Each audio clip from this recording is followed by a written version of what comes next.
Catherine Reed was accustomed to walking into rooms and commanding attention. But that evening, as she stepped into her daughter's nursery, she froze. There on the cream-colored carpet lay a man she barely knew. A man with the weathered posture of a soldier, the rough edges of a life lived hard, and the gentlest smile she'd ever seen as he slept. Between his protective arms, her twin baby girls were curled up fast asleep, as if the world outside didn't exist. For the first time in years, neither did her walls. Rain streaked the tall windows of the Westwood estate, each drop catching the soft amber glow of the driveway lamps. Catherine Westwood stepped from her black sedan, the sound of her heels immediately muted by the heavy downpour. She hadn't planned to be home this early. The final meeting in Chicago had been unexpectedly canceled, and instead of spending another night at her hotel, she'd taken the first flight back. She told herself it was just to check in, to ensure the new nanny had things under control. But deep down, she missed her children in a way she rarely admitted, even to herself. Inside, the house was still, not the emptiness of abandonment, but the deep, velvety quiet of a home settled for the night. Her executive assistant had already gone home. The night staff maintained their respectful distance. Catherine moved down the long marble hall toward the west wing, her heels clicking in a measured rhythm against the polished stone. As she passed the kitchen, the faint scent of chamomile tea lingered in the air, mingled with something else. Laundry detergent, clean and comforting. The twins' bedroom was at the far end of the hallway. She reached for the brass handle, hesitated for a heartbeat, then turned it slowly. The door opened with the slightest creak. Warm, golden light spilled from the bedside lamp, and the gentle patter of rain against the window filled the space. What she saw next stopped her breath. On the floor between the twin beds lay Mason Hall. His tall frame was curled protectively, just enough to fit beneath the shared blanket covering him and the two small bodies beside him. One arm draped over the children, his hand resting lightly on the back of the smaller twin. The other child's tiny fingers clutched tightly to the fabric of his sleeve. Their faces, peaceful and slack with sleep, pressed into the warmth of the blanket. The air was thick with the mingled scent of rain-damp clothes and the faint sweetness of baby shampoo. Mason's hair was slightly disheveled, as if he'd run his hands through it repeatedly before exhaustion finally claimed him. His breathing was deep and steady. His face in repose carried lines that spoke of years spent seeing too much and saying too little. His uniform jacket was folded neatly at the foot of one bed, leaving him in a simple gray t-shirt that stretched across his broad shoulders. His boots were placed side by side, laces tucked in, a soldier's habit he'd never abandoned. Catherine's first reaction was confusion. Why was he here? Mason was the night security guard, not the nanny. She had never authorized him to be anywhere near her children's bedroom, let alone asleep on the floor with them. A flash of irritation prickled at her, the same reflex she had toward any breach of her strict household protocols. But before she could summon the will to wake him, something in the scene held her still. The children. They were relaxed in a way she rarely saw. Even with the best nannies money could buy, bedtime had always been a struggle. Especially after the accident, they woke often, restless and sometimes crying out. But now both were wrapped around this man as if he were the anchor in their small, uncertain world. And he was lying there, not on a guest chair or leaning against the wall, but on the hard floor, sharing their thin blanket. She stepped inside quietly, her designer heels sinking into the plush rug.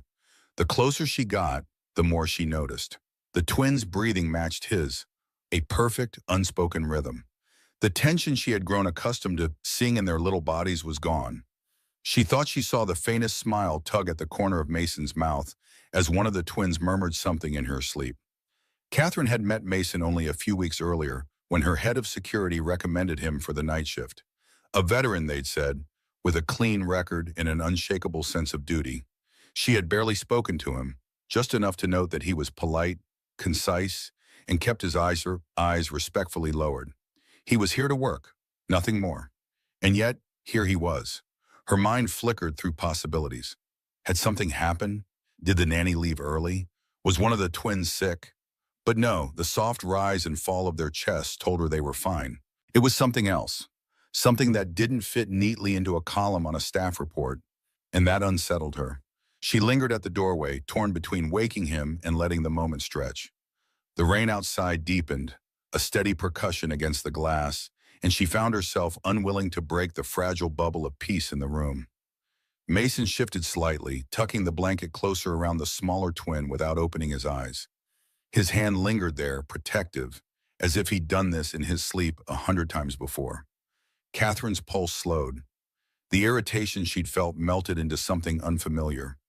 Warmth, yes, but laced with a hint of vulnerability she hadn't allowed herself in years. For a moment, she wasn't the billionaire CEO returning from a business trip. She was just a mother, standing in the quiet, watching her children sleep safe in the care of a man she barely knew. Her phone buzzed in her pocket, snapping her back. She ignored it. Instead, she leaned against the doorframe, studying the lines of Mason's face, the rough stubble on his jaw, the way his presence seemed to steady the entire room. And she wondered, not for the first time that night, what kind of man sleeps on a cold floor just to keep two children from waking alone? That question, she knew, was going to stay with her. The morning light in the Westwood estate was soft but cold, spilling across the polished floors in thin ribbons. Catherine stood at the head of the breakfast table, her coffee cooling in her hand. She had been up since dawn, replaying the image of Mason sleeping on the floor with her twins. At first, she'd told herself it was a one-time lapse in judgment, but as the hours passed, that explanation felt too neat, too easy. When Mason appeared in the doorway, his uniform jacket buttoned to the collar, hair damp from an early shower, she didn't waste time on pleasantries. "I'd like to know," she began, her voice low but firm, "why you were in my children's room last night." He didn't flinch. He just stepped inside, standing with his weight balanced like someone used to being evaluated. "They couldn't sleep," he said simply. "I stayed until they did." "That doesn't answer my question," Catherine pressed. "Why were you in there at all? That's not your job." Mason's gaze shifted, not evasively, but as if choosing his words with care. "The nanny had an emergency. She left early. The twins were awake. I stayed." There was more to it. She could feel it in the pause between his sentences, in the way his shoulders tightened slightly under the crisp fabric of his jacket. But he didn't offer anything else, and Catherine found herself uncomfortably aware of how steady his voice was. "You should have called me," she said, more out of reflex than conviction. "Maybe," Mason replied, his eyes meeting hers briefly. But they needed someone right then, not a phone call. For a moment, Catherine had no answer. She told herself it was because of his tone, calm, measured, without the slightest trace of apology. But the truth was, she'd heard something in those words she didn't want to admit. A quiet certainty, the kind that comes from living through nights far more urgent than this one. As he turned to leave, she caught a glimpse of his forearm where the sleeve had ridden up slightly. A thick, jagged scar curved from his wrist halfway to his elbow, pale against his skin. It wasn't the kind of mark you got from an accident at home. She recognized the shape of it, the kind that came from shrapnel or worse. For reasons she couldn't explain, the sight shifted something in her. Suspicion gave way to a flicker of curiosity. Later that morning, she called her head of security. "Tell me about Mason Hall," she said. The answer came without hesitation. Marine Corps, 2 tours overseas, came back with an honorable discharge. No criminal record. Lost his wife to cancer 3 years ago, raising a 10-year-old son on his own. Lives in the Riverstone apartment complex over on the east side. The details landed harder than she expected. She pictured the man she'd seen last night on the floor with her children, steady and quiet, and tried to reconcile him with the image of a soldier returning from war, carrying scars both seen and unseen. By mid-morning, the calm in the house had fractured. It started in the service hallway near the laundry room, where the housekeeper, Mrs. Prescott, cornered Catherine with a look of moral outrage. "I have to speak plainly, Ms. Westwood," the older woman said. "That man overstepped, sleeping in the children's room. That's not proper." Catherine held her expression neutral. "The circumstances were unusual. The nanny left unexpectedly." Mrs. Prescott's lips pressed into a thin line. "All the more reason to follow protocol. He's the security guard, not family. It's not his place to put himself in that position." The words, "not his place," hung in the air like smoke. Catherine had heard that tone before. In boardrooms, in fundraisers, in quiet country clubs where rules were unspoken but ironclad. The implication was clear. Lines had been crossed. By noon, the murmurs had spread. A pair of junior staff were whispering near the pantry. A driver lingered by the kitchen door, glancing away when she passed. The estate, usually a well-oiled machine, had developed a subtle but unmistakable tension. Catherine found Mason in the security office reviewing footage from the previous night. "I'm hearing complaints," she said, stepping inside. He didn't look up from the screen. "I figured you would. You're being accused of overstepping." Now he looked at her, eyes level. "If keeping two scared kids company counts as overstepping, then yes, I did." It was blunt, and it carried a weight that silenced her for a moment. "People are concerned about boundaries," she said finally. "Boundaries," Mason repeated, as if tasting the word. "I've seen what happens when they're used to keep people from doing what's right." There was no malice in his voice, just a quiet conviction that made it harder to dismiss him outright. Catherine realized with a small jolt that this man wasn't going to explain himself in the way she was used to.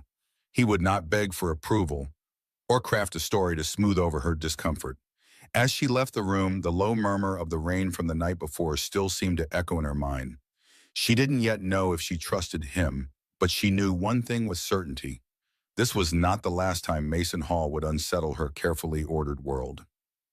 The rain had cleared overnight, leaving the Westwood estate bathed in a pale winter light.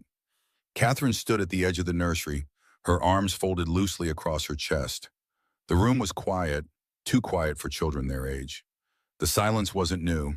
It was a constant hum in the background of her life, but it still pressed against her like a weight she couldn't lift. She had learned to stop expecting chatter, laughter, or the spontaneous squeals that once filled these walls. Ever since her husband's death 2 years ago, Anna and Lily had retreated into a world of their own, speaking in brief whispers to each other and almost never to anyone else. The string of nannies she'd hired, some with glowing references, others with degrees in child psychology, had all left within a few months, worn down not by tantrums or misbehavior, but by the unyielding quiet. When Catherine mentioned it to Mason that morning, she expected a flicker of surprise, maybe pity. Instead, he simply nodded as if the information settled into a place he already understood. "They don't need questions right now," he said, "or pressure. They need space to decide for themselves when to let someone in."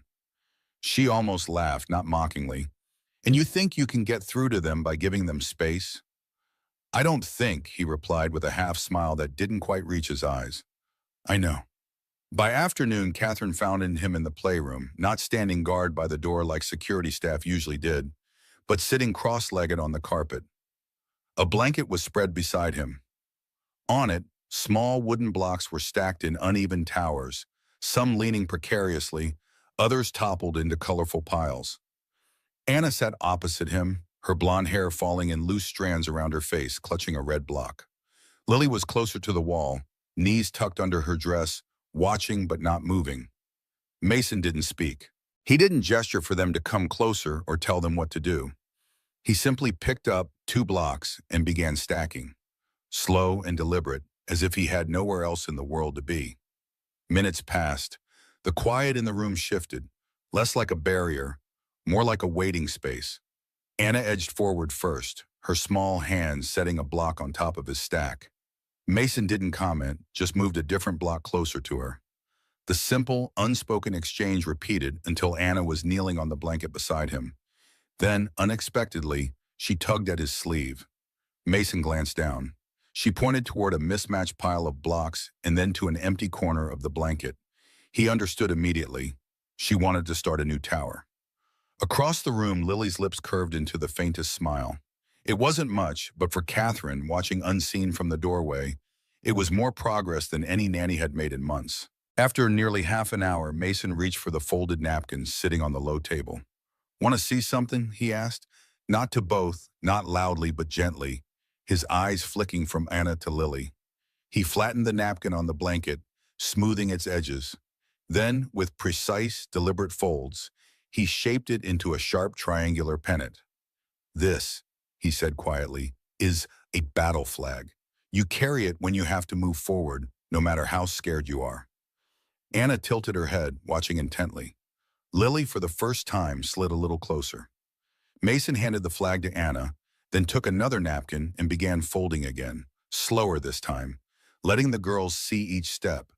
The corners tucked in just so, the center crease pressed firm, the triangle forming like a secret revealed.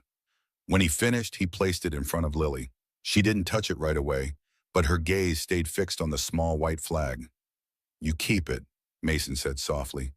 "Both of you, it's a reminder. Every time you feel like hiding, you remember you've still got it in you to stand."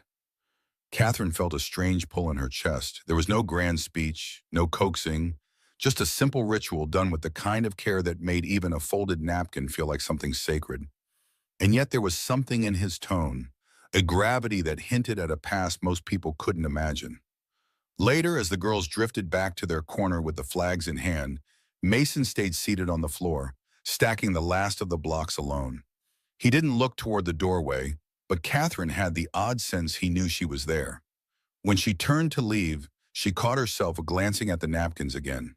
She didn't know what battles this man had fought, or why he carried them quietly in his shoulders and in his hands.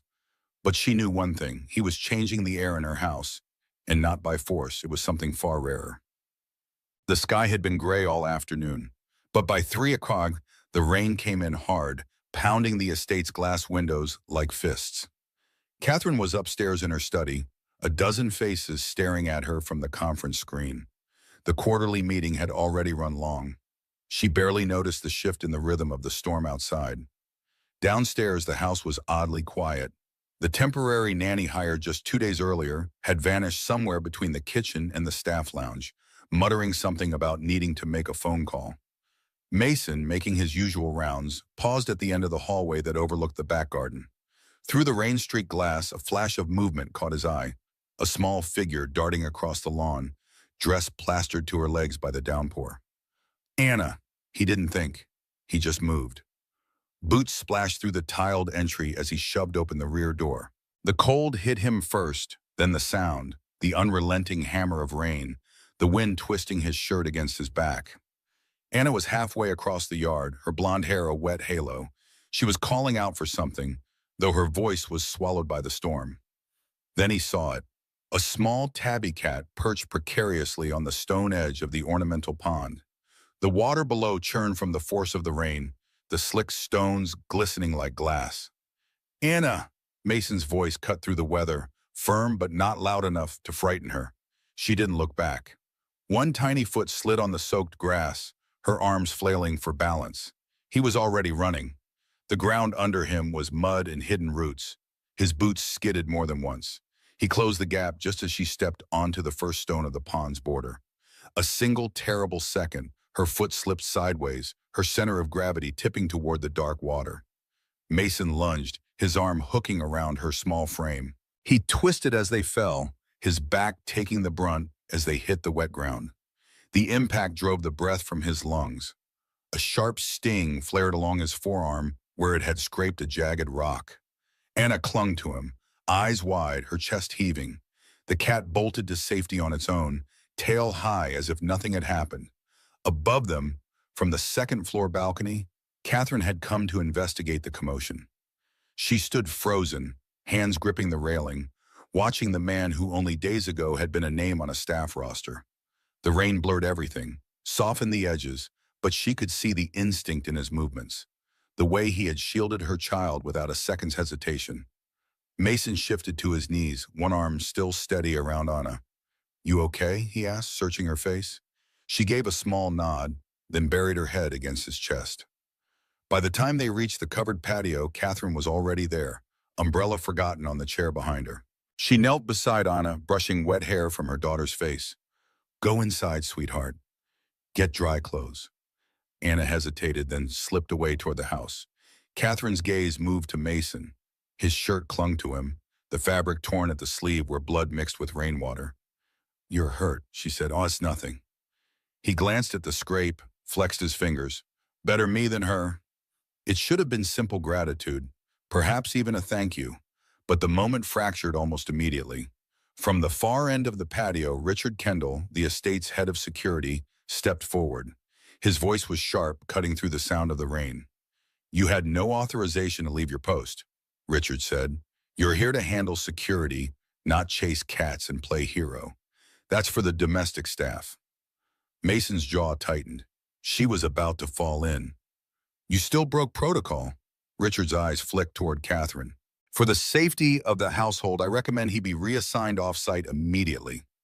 The words hung in the damp air. Catherine's instinct was to argue, but part of her knew Richard wasn't wrong about the rules. The staff was meant to stay in their lanes. Boundaries existed for a reason. And yet she could still see Mason in the rain, his body twisting mid-fall so Anna wouldn't hit the ground, the protective way his arms had wrapped around her. Let me think on it, she said finally. Richard gave a curt nod and stepped back, but Mason's eyes stayed steady on hers. There was no plea there, no defensiveness, just a quiet certainty that he'd do it all again if it meant keeping the child safe. When Catherine returned to her meeting, the voices of her colleagues blurred into background noise. All she could see was the image from the balcony, framed in the storm, a man who claimed no authority, no special role, and yet had acted as if it was the only role that mattered. She wasn't sure what troubled her more, the break in protocol or the fact that for the first time in years she'd felt something she couldn't quite name. The rain had stopped by the time Mason's shift ended, leaving the street slick and reflecting the jaundiced glow of street lamps. He took the bus to the edge of town, the ride long enough for the adrenaline of the afternoon to fade into a dull ache in his arm and a sharper one in his chest. His building was the kind of place no one photographed for rental listings, paint curling away from the bricks, mailboxes dented and rust-stained. He climbed the narrow stairwell to the second floor, key ready in hand. When the door opened, the smell of something warm and faintly sweet greeted him. Noah was sitting cross-legged on the worn couch, a school workbook open on his lap. The boy looked up, his grin immediate. "Dad, you're home." Mason's shoulders eased. He closed the door behind him, setting his bag down in the corner. The apartment was small, 2 rooms, a kitchenette, and a bathroom with a door that didn't quite shut all the way. The wallpaper had peeled in long strips near the window, and the refrigerator hummed like it was straining to breathe. Inside, it held only a carton of milk, half a loaf of bread, and a jar of peanut butter. Yet somehow it felt full because of the boy. Noah hopped off the couch and crossed the room in a few steps. "You're soaked," he said, touching his father's damp sleeve. "Caught in the rain," Mason replied with a faint smile. He tousled Noah's hair, then lowered himself onto the couch. "How was school?" The boy shrugged. "Math test tomorrow. I think I got it." His eyes searched Mason's face as if measuring how much he could ask. "Everything okay at work?" "Fine." The answer was automatic, but Noah seemed satisfied enough. They shared a quiet moment, the only sound the hum of the fridge and the occasional car passing below. Later, when Noah had gone to bed, Mason sat in the dim kitchen, his forearms resting on the table. The scrape on his arms stung faintly. But that wasn't what kept him awake. The flashback came without warning, sharp, intrusive. He was back in the desert, the sun a white fire overhead. His unit had been ordered to hold position until evac, but a call came through. 2 children spotted in the open, too close to an active field. Mason had made the choice to go after them. His sergeant had shouted the order to stand down, but Mason had already moved. By the time he reached the children, gunfire had erupted. The evac came late. In the chaos, one of his closest friends, Staff Sergeant Jake Turner, was hit.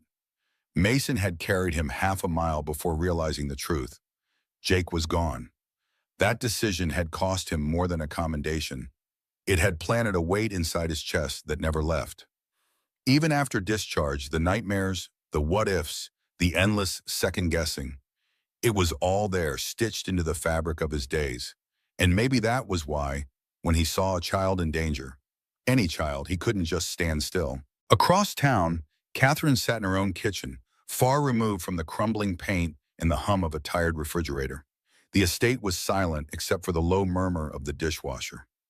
Her mind kept circling back to the image of Mason in the rain, the way Anna had clung to him, the blood on his sleeve. She had questions, too many for a simple employee file to answer, and Catherine Westwood was not a woman who let questions go unanswered.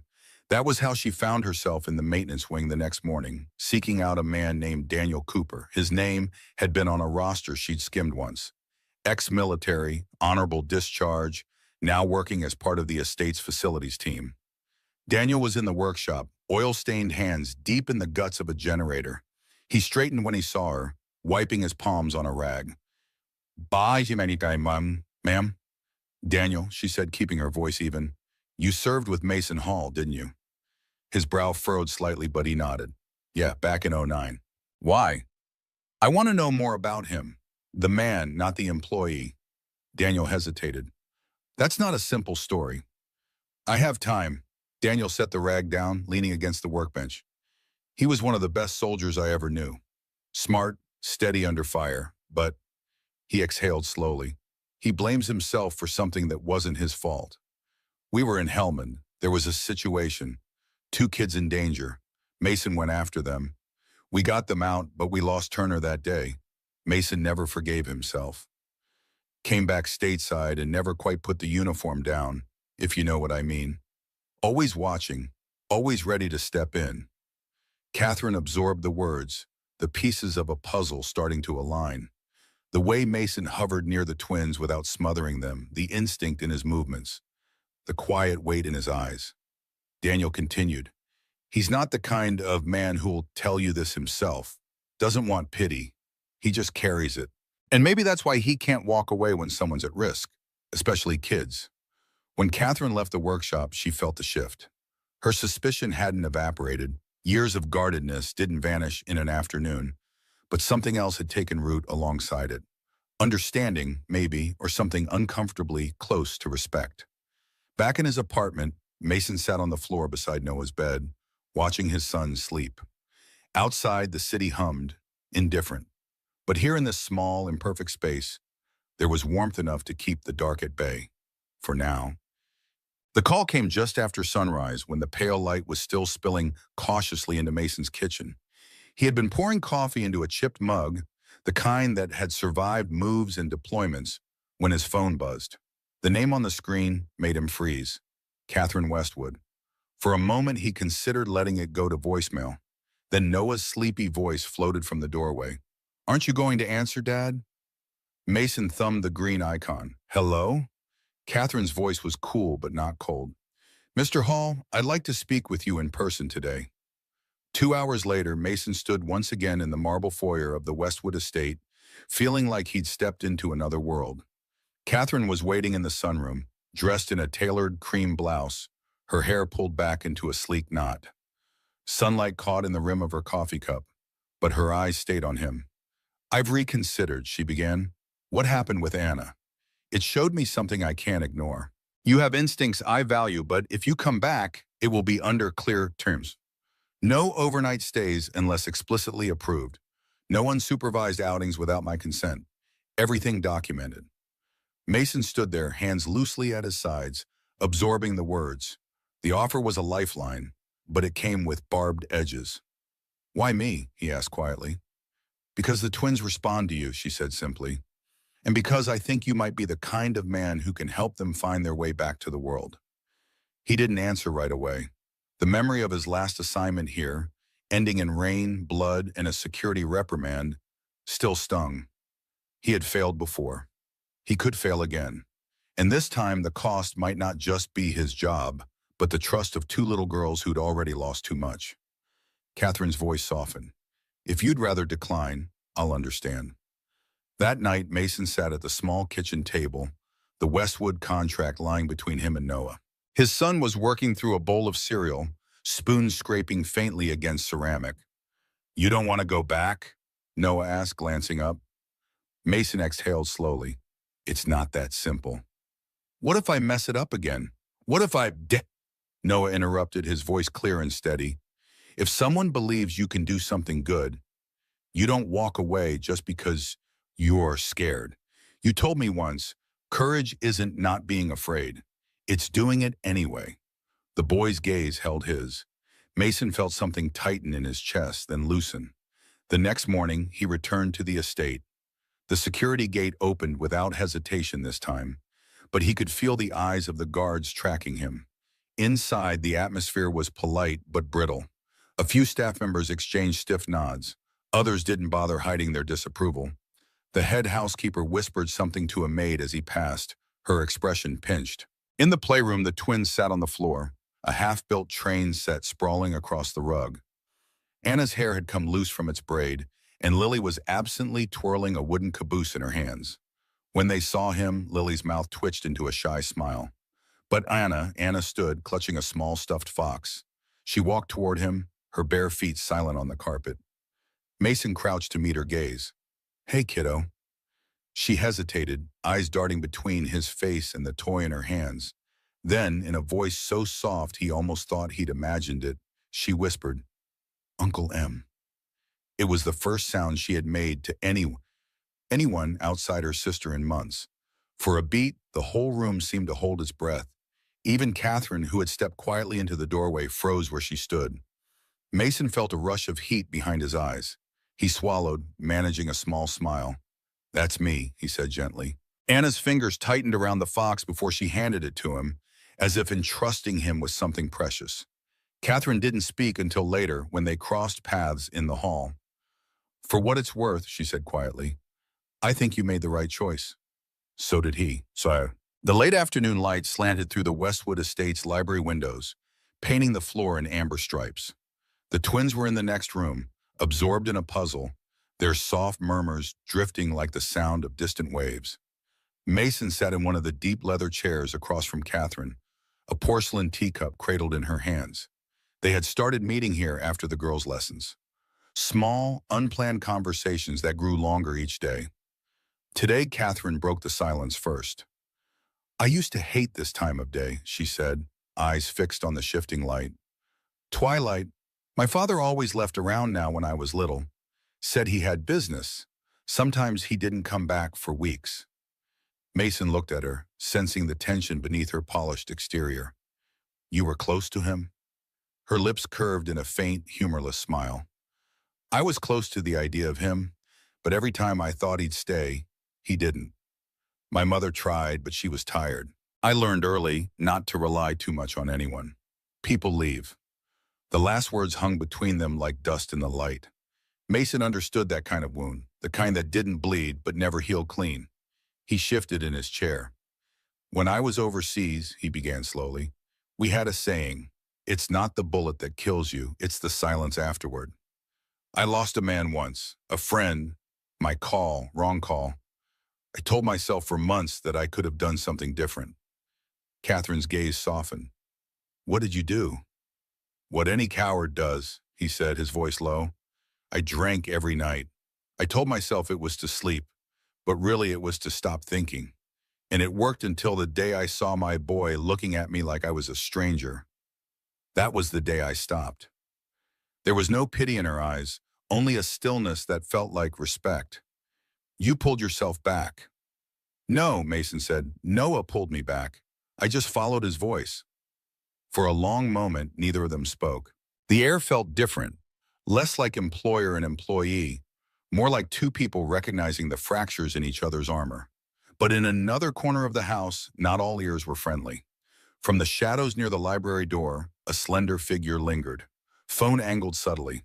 Victor Lawrence, one of the senior estate staff, had never trusted Mason. He had his reasons, some personal, some born of simple resentment. The red recording dot blinked quietly as Mason's voice carried. "My call. Wrong call. I told myself for months." The next morning, the estate hummed with a different kind of energy. Mason felt it as soon as he stepped inside. Conversations cut short when he passed. Glances exchanged over coffee trays. Even the guards at the gate were unusually terse. By noon, he knew why. In the maintenance hallway, Daniel, his old comrade turned building engineer, pulled him aside. "You should know," Daniel said in a low voice. "Someone's been running their mouth. Says you caused a man's death in the field, and they've got an audio clip." Mason's stomach tightened. "They don't know the whole story." "They don't want the whole story," Daniel replied grimly. "They want you gone." It was a familiar kind of battlefield, this time without iron or rifles, whispers instead of gunfire, but the same sense of crosshairs on his back. That evening, Catherine found him in the playroom, watching the twins build a cardboard fort. "Something's going on," she said, eyes searching his face. "Half the staff has come to me with concerns. I need to know. Did you say what they claim you said?" "Yes," Mason answered without hesitation, "but not the way they're telling it. I lost someone under my command. I've carried that weight every day since. If that makes me unfit to be around your kids, tell me now. Catherine studied him for a long moment, the quiet crackling between them like static before a storm. I'll decide that for myself, she said at last. But Mason could see it, the question in her eyes, not disbelief, not yet, trust, something in between. The rain started as a whisper against the tall windows of the Westwood estate, growing into a steady percussion that blurred the city lights beyond the glass.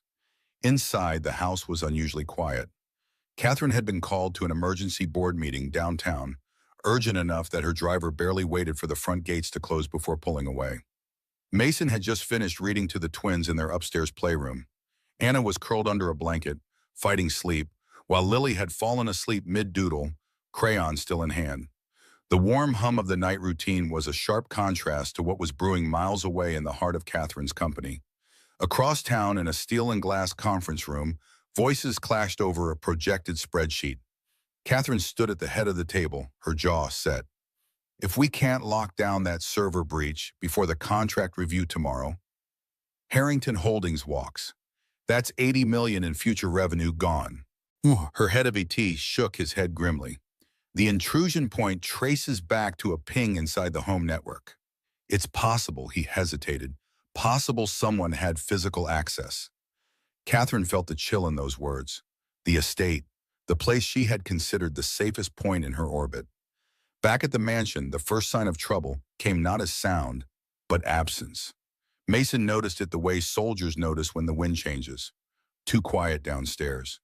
Then faint, the muted click of a latch. He moved silently to the hallway, the rhythm of combat training surfacing like an old reflex.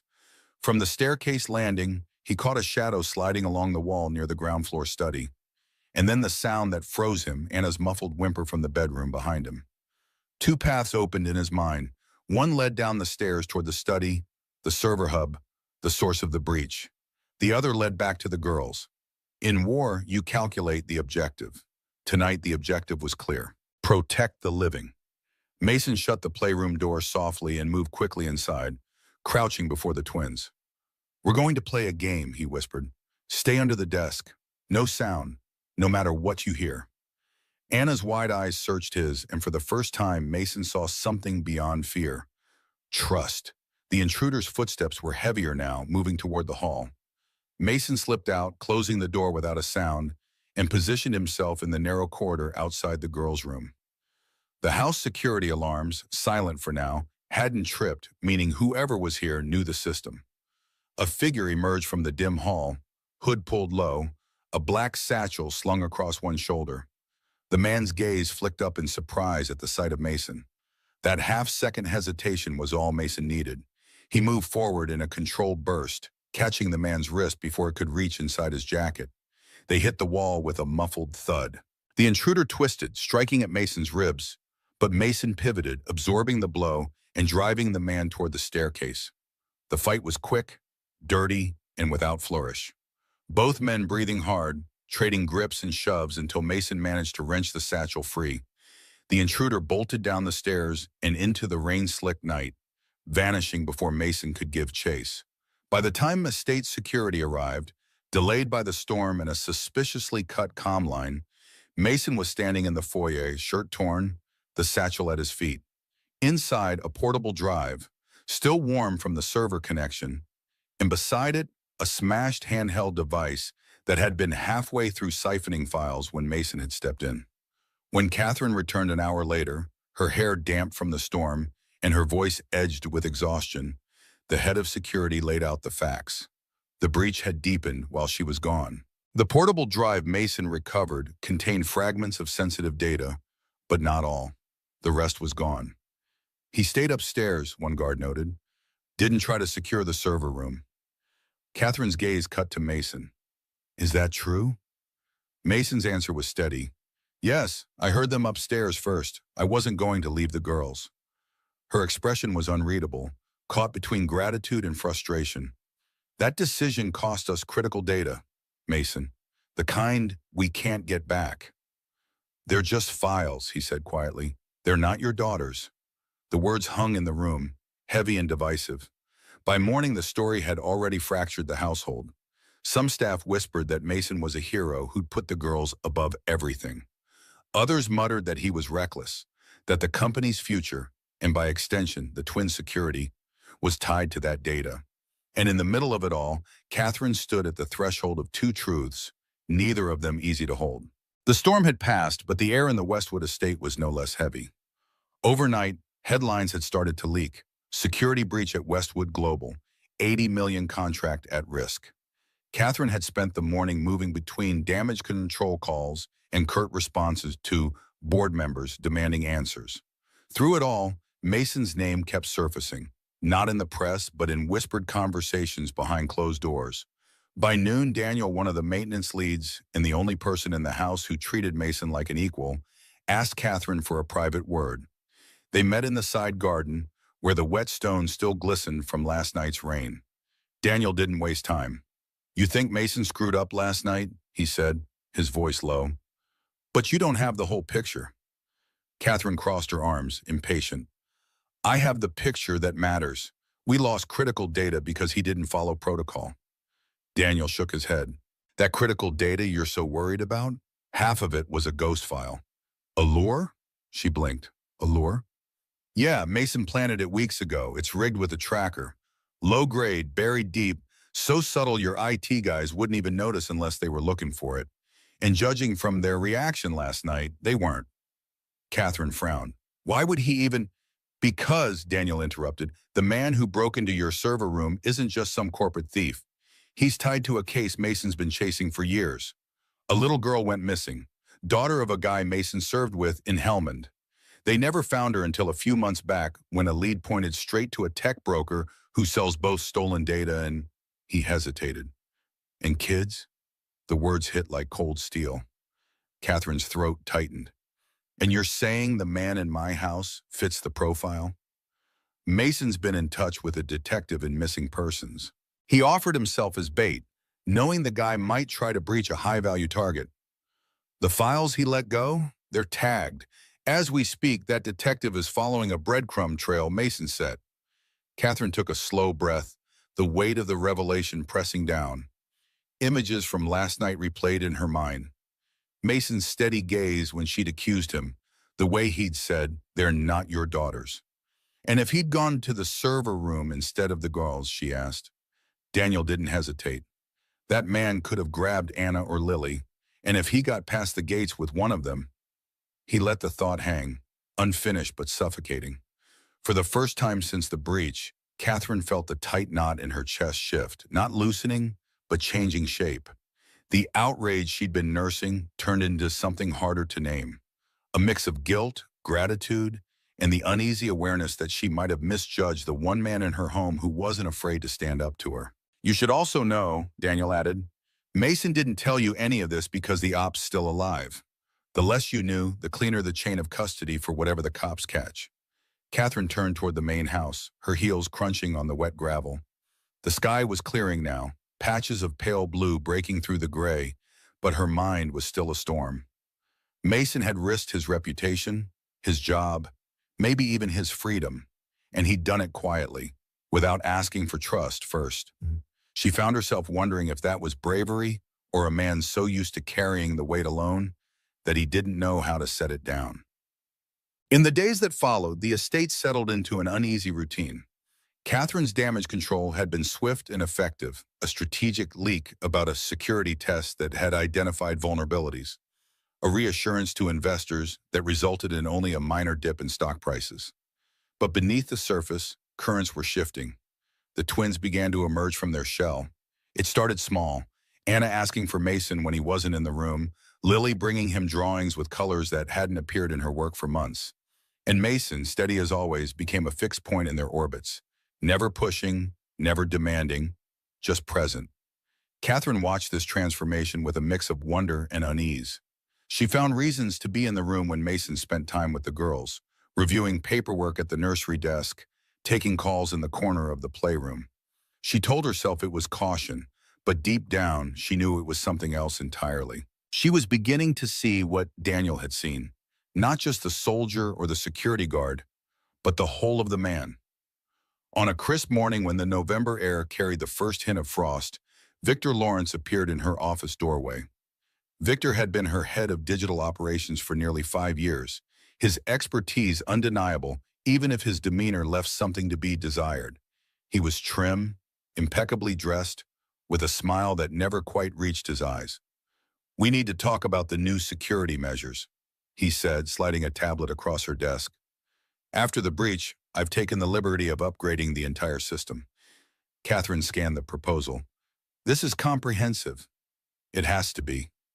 Victor's voice carried a hint of superiority. "We can't afford another incident. I've included surveillance upgrades for the entire property, inside and out."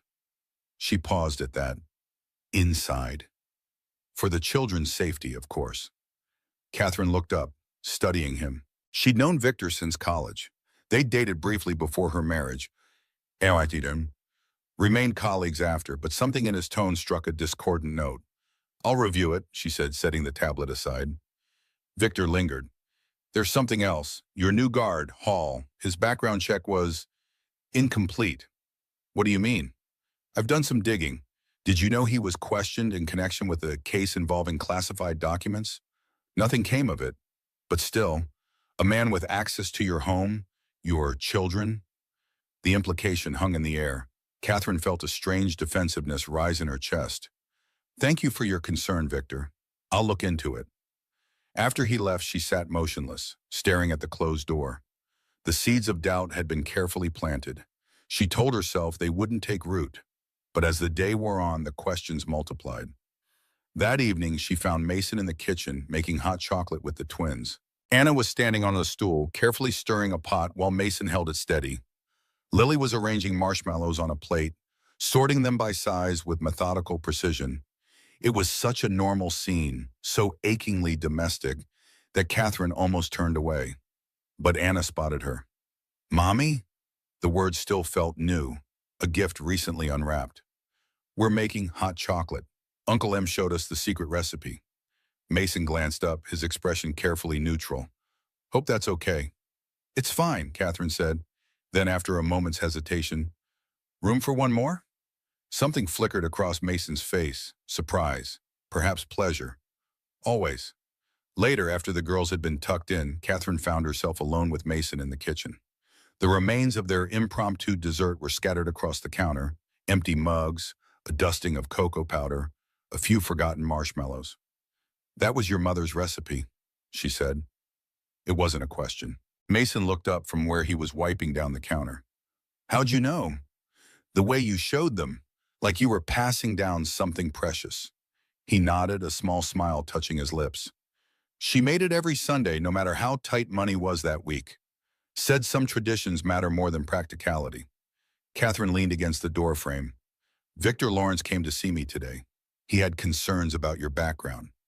The shift was immediate, Mason's shoulders tensing, his movements becoming more deliberate. "I see. Were you investigated for mishandling classified documents?" He set the cloth down, turning to face her fully. "Yes, after my discharge. Someone needed a scapegoat for a mission gone wrong. The investigation found nothing because there was nothing to find." "Why didn't you tell me?" "It's not something I advertise. Would you have hired me if I had?"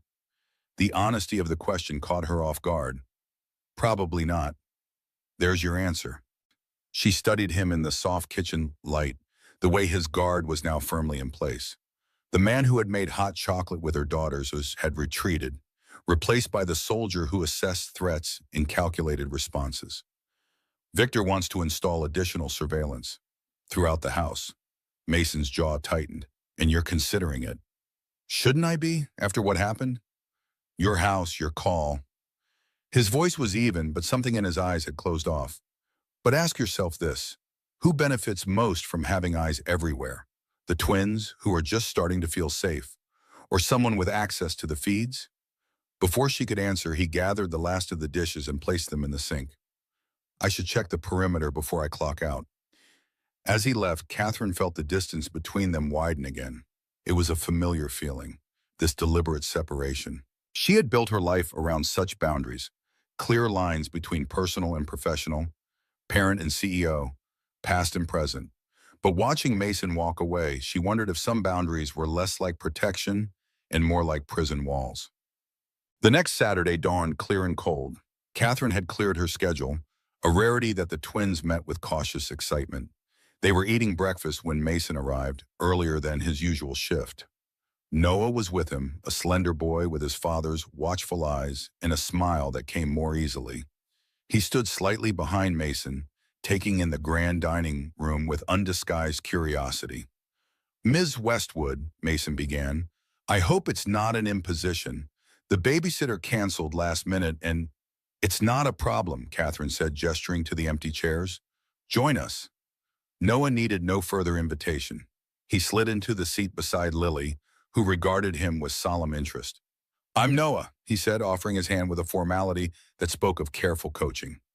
Lily looked at the outstretched hand, then at Mason, who gave an almost imperceptible nod. Slowly, she placed her small palm against Noah's. "Lily," she whispered. Anna, not to be outdone, leaned across the table. "I'm Anna. We're twins, but I'm 7 minutes older." Noah's face lit up. "That's cool. I always wanted a brother or a sister, someone to play with." "We have lots of toys," Anna said, warming to the conversation. "Do you like trains?" As the children's conversation gained momentum, Catherine found herself watching Mason. He had taken the seat across from her, his posture more relaxed than she'd ever seen it. This was a different man from the one who had left her kitchen the night before.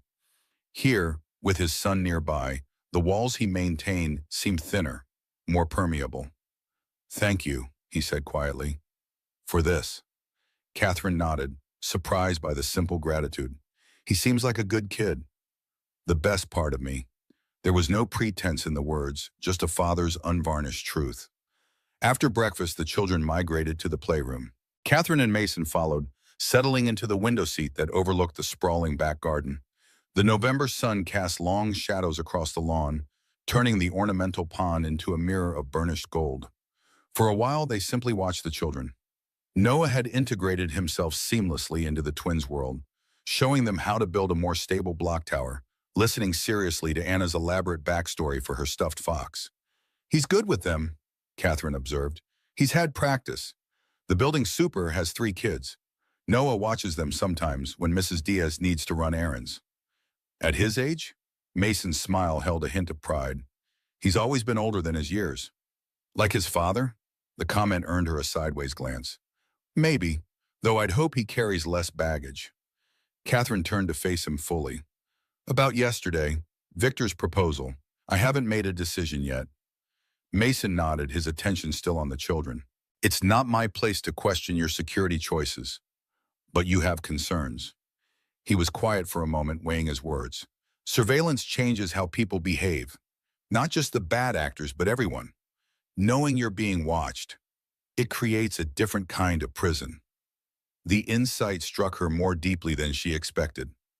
Catherine had built her career in rooms where every word was recorded, every gesture analyzed.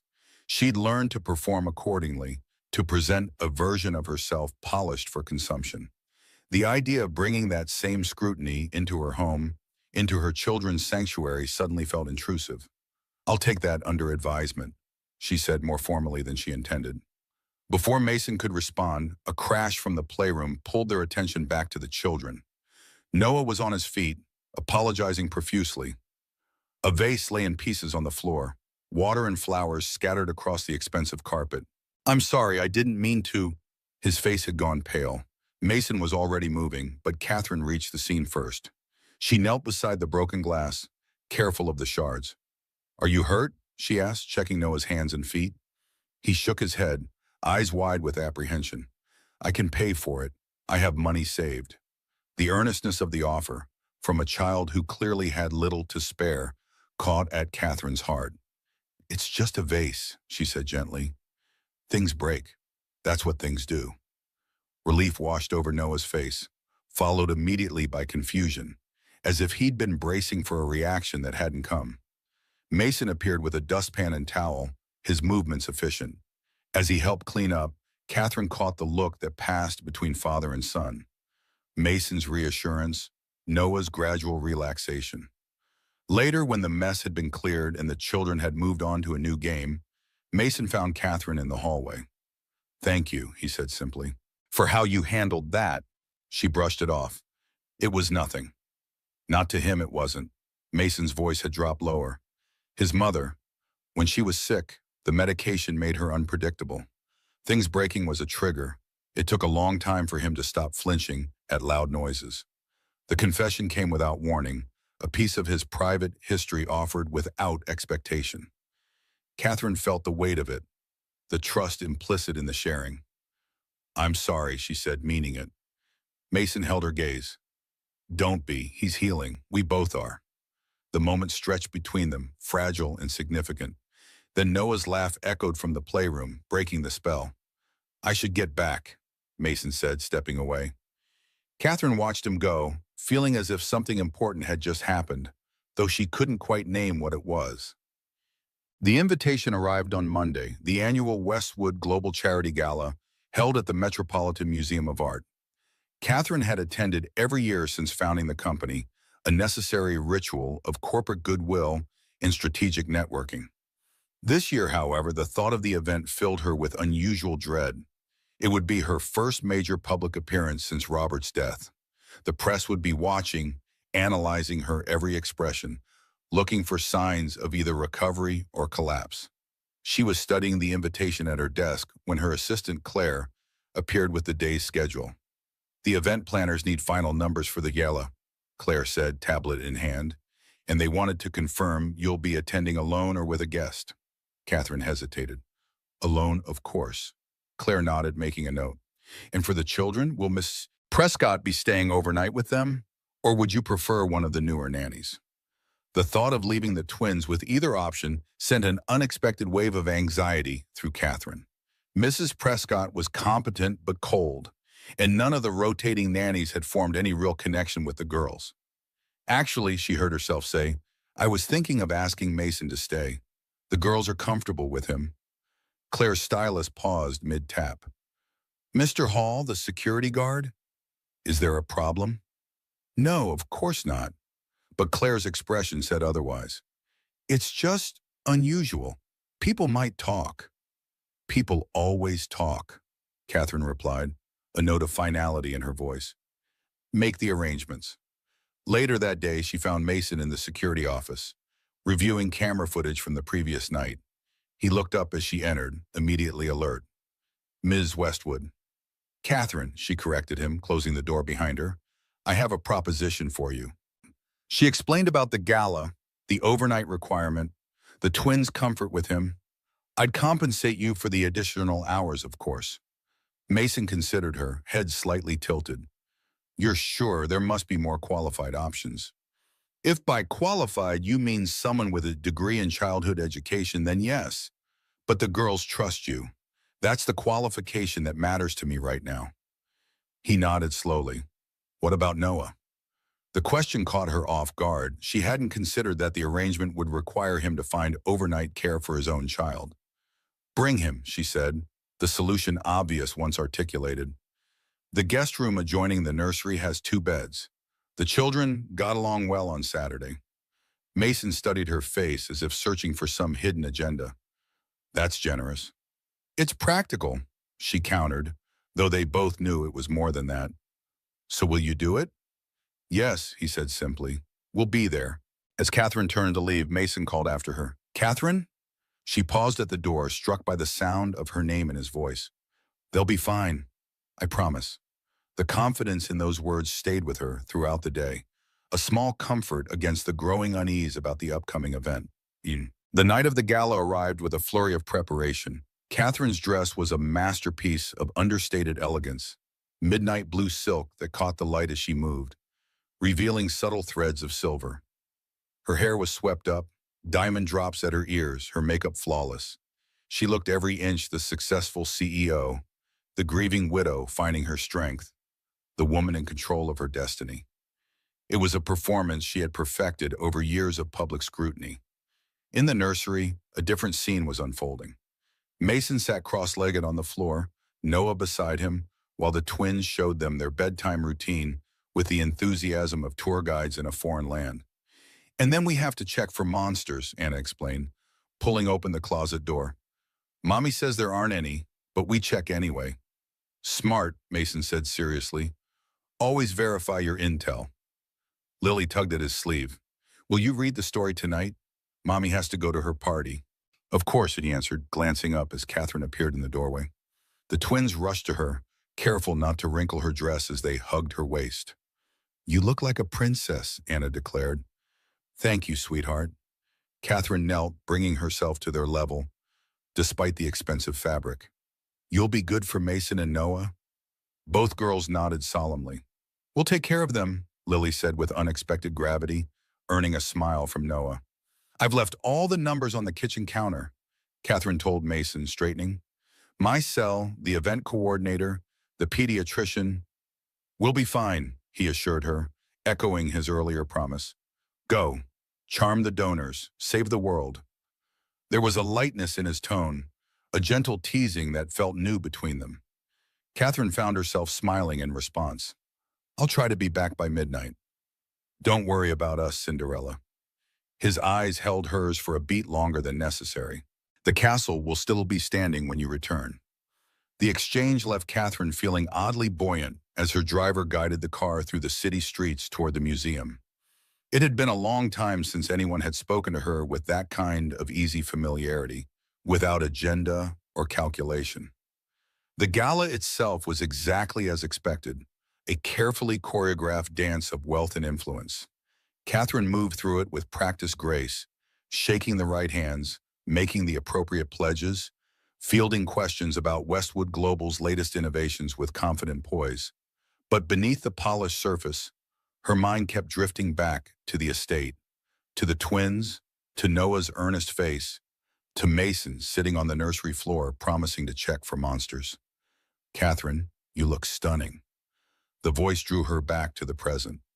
Victor stood before her, impeccable in his tuxedo, a champagne flute in one hand. She hadn't realized he would be attending. Victor, I didn't see your name on the guest list. Last-minute invitation from the Harriman Foundation. His smile was practiced. They're interested in our security protocols after that little test of ours made the industry rounds. She nodded, maintaining her professional demeanor, despite the unease that had settled in her stomach. How fortunate. Indeed, he gestured to the crowded room. First time back on the circuit since Robert, isn't it? You're handling it well.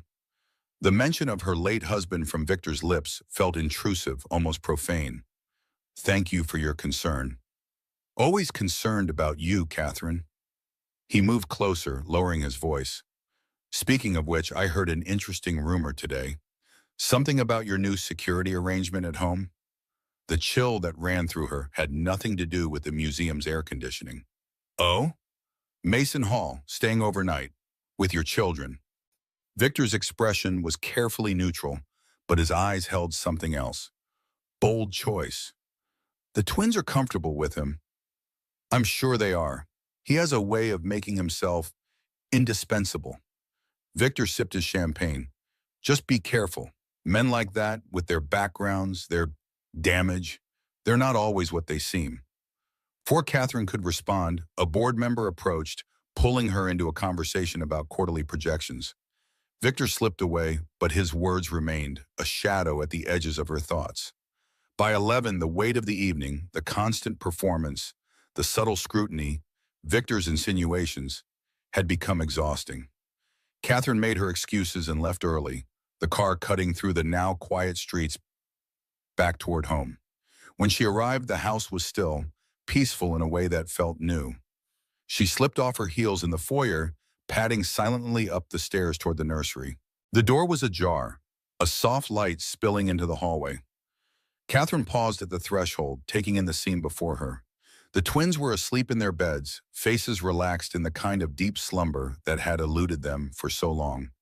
Noah was curled on the guest bed, one arm flung out, fingers just touching the edge of a book that had fallen open beside him.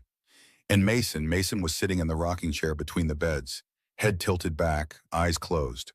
Not fully asleep, but resting in that vigilant way she'd come to recognize. Even in repose, he was on guard. As if sensing her presence, his eyes opened, finding hers immediately in the dim light. He rose without a sound, moving to join her in the hallway. "How was it?" he asked, his voice a low rumble that wouldn't disturb the children. "Predictable," she answered truthfully. "Exhausting." The kids were great. Noah showed them how to make shadow puppets on the wall. They wore themselves out around 9. Catherine leaned against the wall, suddenly aware of how tired she was. "Thank you for doing this." It was no hardship. His gaze traveled over her face, noting the fatigue she was trying to hide. "You should rest. You look terrible." She supplied with a small smile. "Beautiful," he corrected, the words simple and unadorned, but tired. The compliment, delivered without artifice, caught her off guard. For a moment, neither of them spoke, the air between them charged with something unacknowledged. Then Mason stepped back slightly, breaking the spell. "I should check on Noah." "Of course." Catherine straightened, professional mask sliding back into place. "Good night, Mason." "Good night, Catherine." As she walked to her own room, she found herself wondering when the sound of her name and his voice had become something she noticed, something that resonated after he was gone. The morning brought a different kind of tension. Catherine woke to an urgent call from her CFO. Financial irregularities had been discovered in one of the company's subsidiary accounts, significant enough to warrant immediate attention, concerning enough to raise questions about internal controls. By the time she made it downstairs, the children were already in the kitchen with Mason, making pancakes with more enthusiasm than skill. Flour dusted the countertops, and the scent of butter and maple syrup filled the air. "Mommy," Anna called, waving a batter-covered spoon. "We're making breakfast." Catherine managed a smile despite the worry gnawing at her. "I see that. It looks delicious." Mason, reading her expression with unsettling accuracy, steered the children back to their task while creating space for her to speak privately. "What's wrong?" he asked, voice low enough that only she could hear. She hesitated, then decided on honesty. "Company issue. I need to go in." "On Sunday?" "It can't wait." She ran a hand through her hair, a rare gesture of discomposure. "I hate to ask, but could you stay a bit longer until I can get someone else here?" "We'll be fine," he assured her, the same words as the night before, but weighted differently now. "Take whatever time you need." The relief she felt was immediate and profound. "Thank you." As she gathered her things, Catherine was struck by how easily she had come to rely on this man. It should have frightened her, this growing dependence. Instead, it felt like finding solid ground after months of shifting sand. The drive to the office was a blur of calls and emails, the situation unfolding with each passing minute. By the time she reached the Westwood Global Tower, the picture was becoming clearer, and all the more troubling. Someone inside the company had been systematically transferring small amounts from multiple accounts into an offshore holding company. The amounts were calculated to stay just below automatic reporting thresholds, but over time, they had accumulated into millions. Catherine spent hours in her office with the financial team, tracing patterns, identifying vulnerabilities. The breach was sophisticated, executed by someone with intimate knowledge of the company's financial systems. As the day wore on, a name began to emerge from the data, a common thread in the authorized access logs, a signature in the digital trail. Victor Lawrence. The revelation sent a cold wave through her. Victor, who had been with the company for years. Victor, who had access to nearly every system. Victor, who had been so concerned about Mason's presence in her home. By late afternoon, Catherine had enough evidence to justify a formal investigation. She placed a call to the company's outside counsel, initiating the process that would likely end in criminal charges. As she hung up, her phone buzzed with a text from Mason. "Everything okay? The girls are asking about dinner." The simple message, anchoring her back to the reality of home and family, steadied her. "On my way," she replied. "Tell them I'm bringing pizza." When she finally arrived home, the house was filled with the sound of children's laughter, a sound so rare in recent months that it stopped her in the foyer, a physical ache in her chest at the beauty of it. She followed the noise to the living room, where Mason, Noah, and the twins had constructed an elaborate fort from blankets, chairs, and what appeared to be every pillow in the house. Small flashlight beams danced inside the makeshift structure, accompanied by giggling and theatrical monster roars. For a moment, Catherine simply watched, pizza boxes cooling in her hands. The scene before her was so far removed from the corporate betrayal she'd spent the day unraveling that it felt like stepping into another world. Mason emerged from the fort first, spotting her immediately. "Reinforcements have arrived," he called into the fabric cave, prompting a chorus of excited squeals. The children tumbled out, faces flushed with excitement. The twins rushed to Catherine, wrapping their arms around her, while Noah hung back slightly, still shy in her presence. "Did you save the company?" Anna asked with the directness only a child could manage. Catherine blinked in surprise. "What makes you think the company needed saving?" "You had your serious face this morning," Lily explained it if it were obvious. "Uncle M said you were being a hero at work." Catherine glanced at Mason, who shrugged with a half smile. Seemed like a reasonable explanation. "Well," she said, kneeling to the children's level, "I did what needed doing, and now I think we all need pizza." As they ate dinner, not at the formal dining table, but picnic style on a blanket spread near the fort, Catherine found herself relaxing for the first time all day. The children's chatter washed over her, simple and uncomplicated, a counterpoint to the web of deceit she'd been untangling. Mason, sitting cross-legged beside her, seemed equally content, though she noticed how his gaze frequently swept up the room, checking exits, assessing potential risks, always on guard, even in moments of apparent ease. "You never really leave the battlefield, do you?" she asked quietly, when the children were distracted by a debate over the last slice. He looked at her, surprise flickering across his features. "Some habits are hard to break." "Is it exhausting? Always being vigilant?" Mason considered the question with the seriousness it deserved. "Sometimes, but mostly it's just who I am now." He glanced at the children. "What about you? Always being the CEO, the decision maker, the one who fixes everything?" The question hit closer to home than she expected. "Touché." A small smile touched his lips. "Maybe we're not so different, you and I." The observation hung between them, neither challenging nor confrontational, simply an acknowledgement of a truth they were both beginning to recognize. Later, after the children had been put to bed and Noah had fallen asleep on the guest room cot, Catherine found Mason on the back terrace.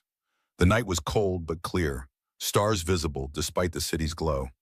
He stood with his hands in his pockets, gaze fixed on the distant tree line. "You should go home," she said, wrapping her cardigan tighter against the chill. "Get some real rest." "In a bit." He didn't look at her. "I wanted to make sure everything was settled first." Catherine moved to stand beside him, following his gaze to the darkened landscape.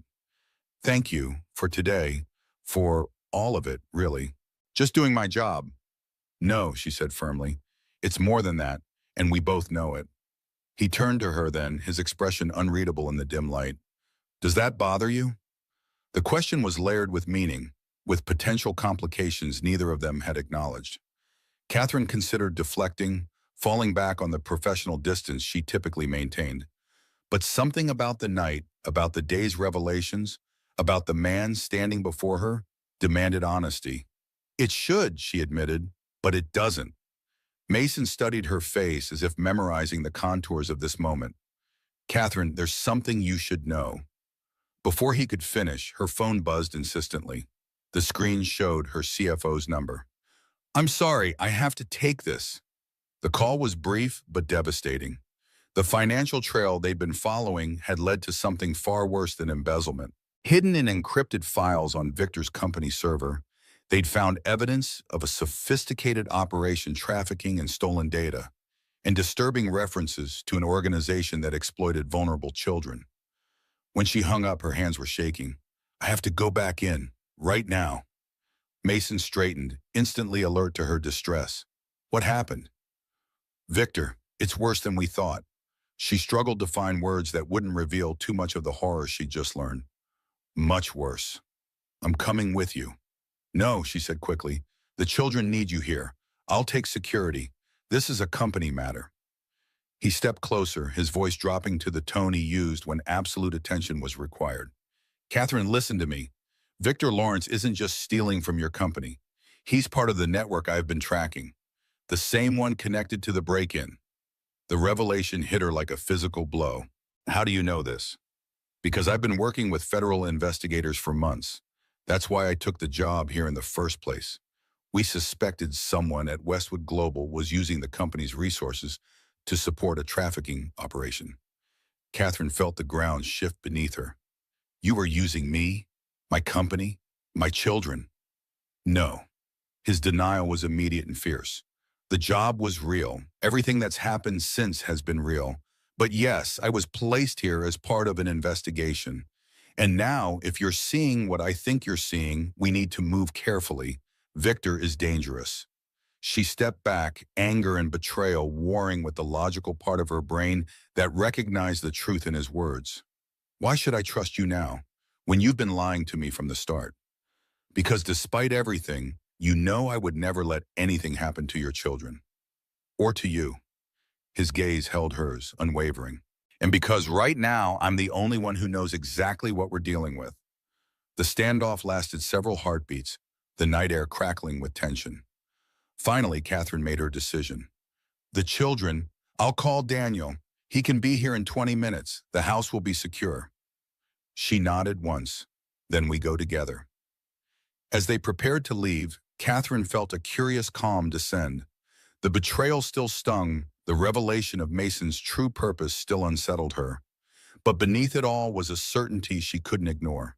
Whatever happened next, they would face it side by side. The Westwood Global Tower stood like a sentinel against the night sky, its upper floors still illuminated despite the late hour. Security waved them through with minimal fuss. Catherine was a familiar sight, even on weekends, and Mason's presence beside her raised no eyebrows. As they rode the elevator to the executive floor, Catherine briefed Mason on what they knew so far: the financial discrepancies, the encrypted files, the disturbing connections. How long has this been going on? He asked, his voice tight with controlled anger. At least 18 months from what we can tell, possibly longer.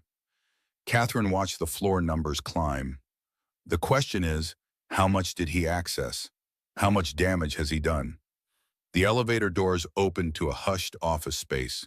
A small team of security specialists and financial analysts were gathered in the conference room, surrounded by screens displaying data flows and transaction records. James Chen, the company's CFO, looked up as they entered.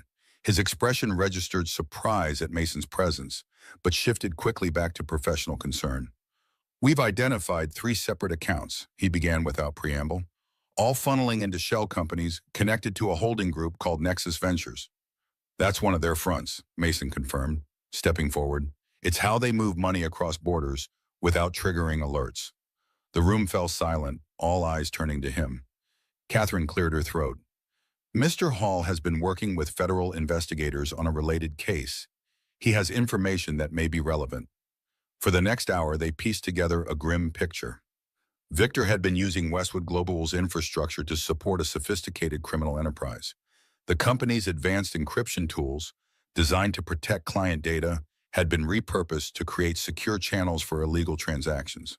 The most concerning part, Chen said, pulling up a series of emails, is this communication about special packages coming through Boston next week. We believe it may reference human trafficking. Mason's expression darkened as he studied the screen.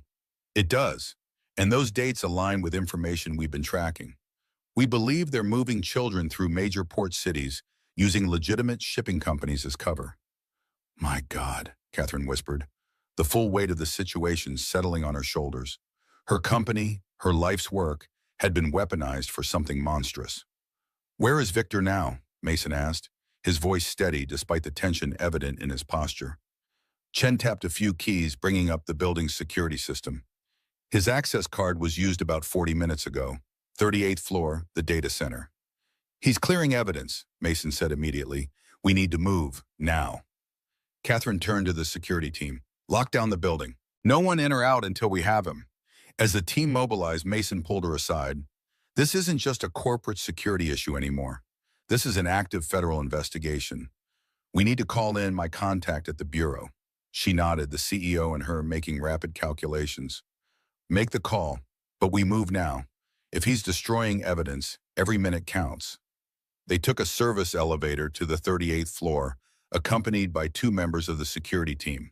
The data center occupied half the floor, a climate-controlled space filled with humming servers and blinking lights.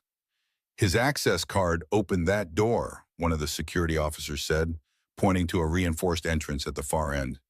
It leads to the secure storage area. Mason drew a concealed weapon from his ankle holster, earning a startled look from Catherine. "Stay behind me," he instructed, his voice dropping to the controlled whisper of a soldier in hostile territory. They approached the door carefully, listening for any sound from within. Mason positioned himself to one side, nodding to the security officers to cover the other approaches.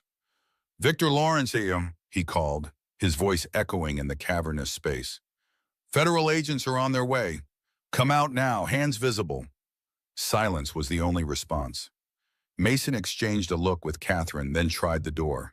It opened easily, too easily. The secure storage room beyond was in disarray.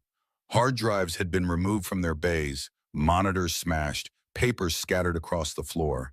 And in the center of it all, a small device blinked with an ominous red light. "Everybody out!" Mason shouted, recognizing the crude but effective incendiary device. "Now!" He grabbed Catherine's arm, pulling her toward the exit as the security officers scrambled ahead of them. They had just cleared the data center door when the explosion ripped through the secure room, sending a wave of heat and pressure that knocked them to the ground. Mason covered Catherine with his body as debris rained down around them. The building's fire suppression system activated, spraying the area with foam and water. Alarms blared, emergency lights casting stark shadows across the smoke-filled space. "Are you hurt?" Mason's voice was close to her ear, urgent with concern. Catherine shook her head, coughing against the acrid smoke. "He's destroying everything." "Not everything," Mason said grimly, helping her to her feet. "The feds have been mirroring his communications for weeks, and now he's just added several federal charges to his list." They made their way to the emergency stairwell, the security officers calling in the situation as they descended. By the time they reached the lobby, emergency vehicles were already arriving, their lights painting the glass facade in pulses of red and blue. FBI agents arrived minutes later, quickly taking control of the scene. Mason's contact, Special Agent Diane Reeves, was a no-nonsense woman with sharp eyes and a firm handshake. "We've had our eye on Lawrence for months," she told Catherine as paramedics checked them both for injuries. "But we needed concrete evidence tying him to the trafficking operation. Thanks to you and Hall, we finally have it." "He's gone," Catherine said, frustration edging her voice. "And he's destroyed evidence." "Some of it," Reeves agreed, "but not all. And now he's a fugitive, which gives us even more resources to track him down." As the night wore on, the full scope of Victor's crimes became clearer. He had been using Westwood Global's resources to support a network that trafficked in both data and human beings. The company's legitimate shipping contracts had provided cover for moving packages across borders. Its financial systems had laundered money. Its secure communications had coordinated unspeakable transactions. And all of it had happened right under Catherine's nose. By dawn, she was exhausted, her designer clothes from the previous day smoke-stained and wrinkled, her makeup long since worn away. The FBI had established a command center in the company's conference room, and agents were systematically working through the remaining evidence. Mason found her in her office, staring out at the sunrise breaking over the city skyline. He handed her a cup of coffee, steam rising from the surface. "Daniel called. The children are fine. They don't know anything's wrong." Catherine nodded, grateful for this small mercy. "And Noah?" "With them. They're having breakfast and watching cartoons." He hesitated, then added, "I told Daniel to keep them away from the news." She took a sip of the coffee, letting the warmth seep into her cold hands. "How long?" Mason didn't pretend to misunderstand. "How long have I been investigating, Sector?" "About 6 months." "How long have I known he was targeting your company specifically?" "Since just before I was placed here." "And the job? Was that all just a cover?" "The placement was strategic," he admitted. "But everything that's happened since, with the twins, with you, that was never part of any operation." Catherine turned to face him fully, studying the man who had become so integral to her life in such a short time. He looked tired, a smudge of soot on his jaw, his eyes shadowed with the weight of the night's events, but still steady, still unwavering. "I should be furious with you," she said quietly. "I know. You used my company, my home, as part of your investigation. Yes. You put my children at risk. At this, his expression hardened. No, I would never do that. The investigation was carefully contained. Victor was the target, not your family. If anything, my presence added a layer of protection they wouldn't have had otherwise. She knew he was right, but the sense of violation remained. You should have told me. I couldn't, not without compromising the investigation. Mason set his own coffee down, leaning against the edge of her desk.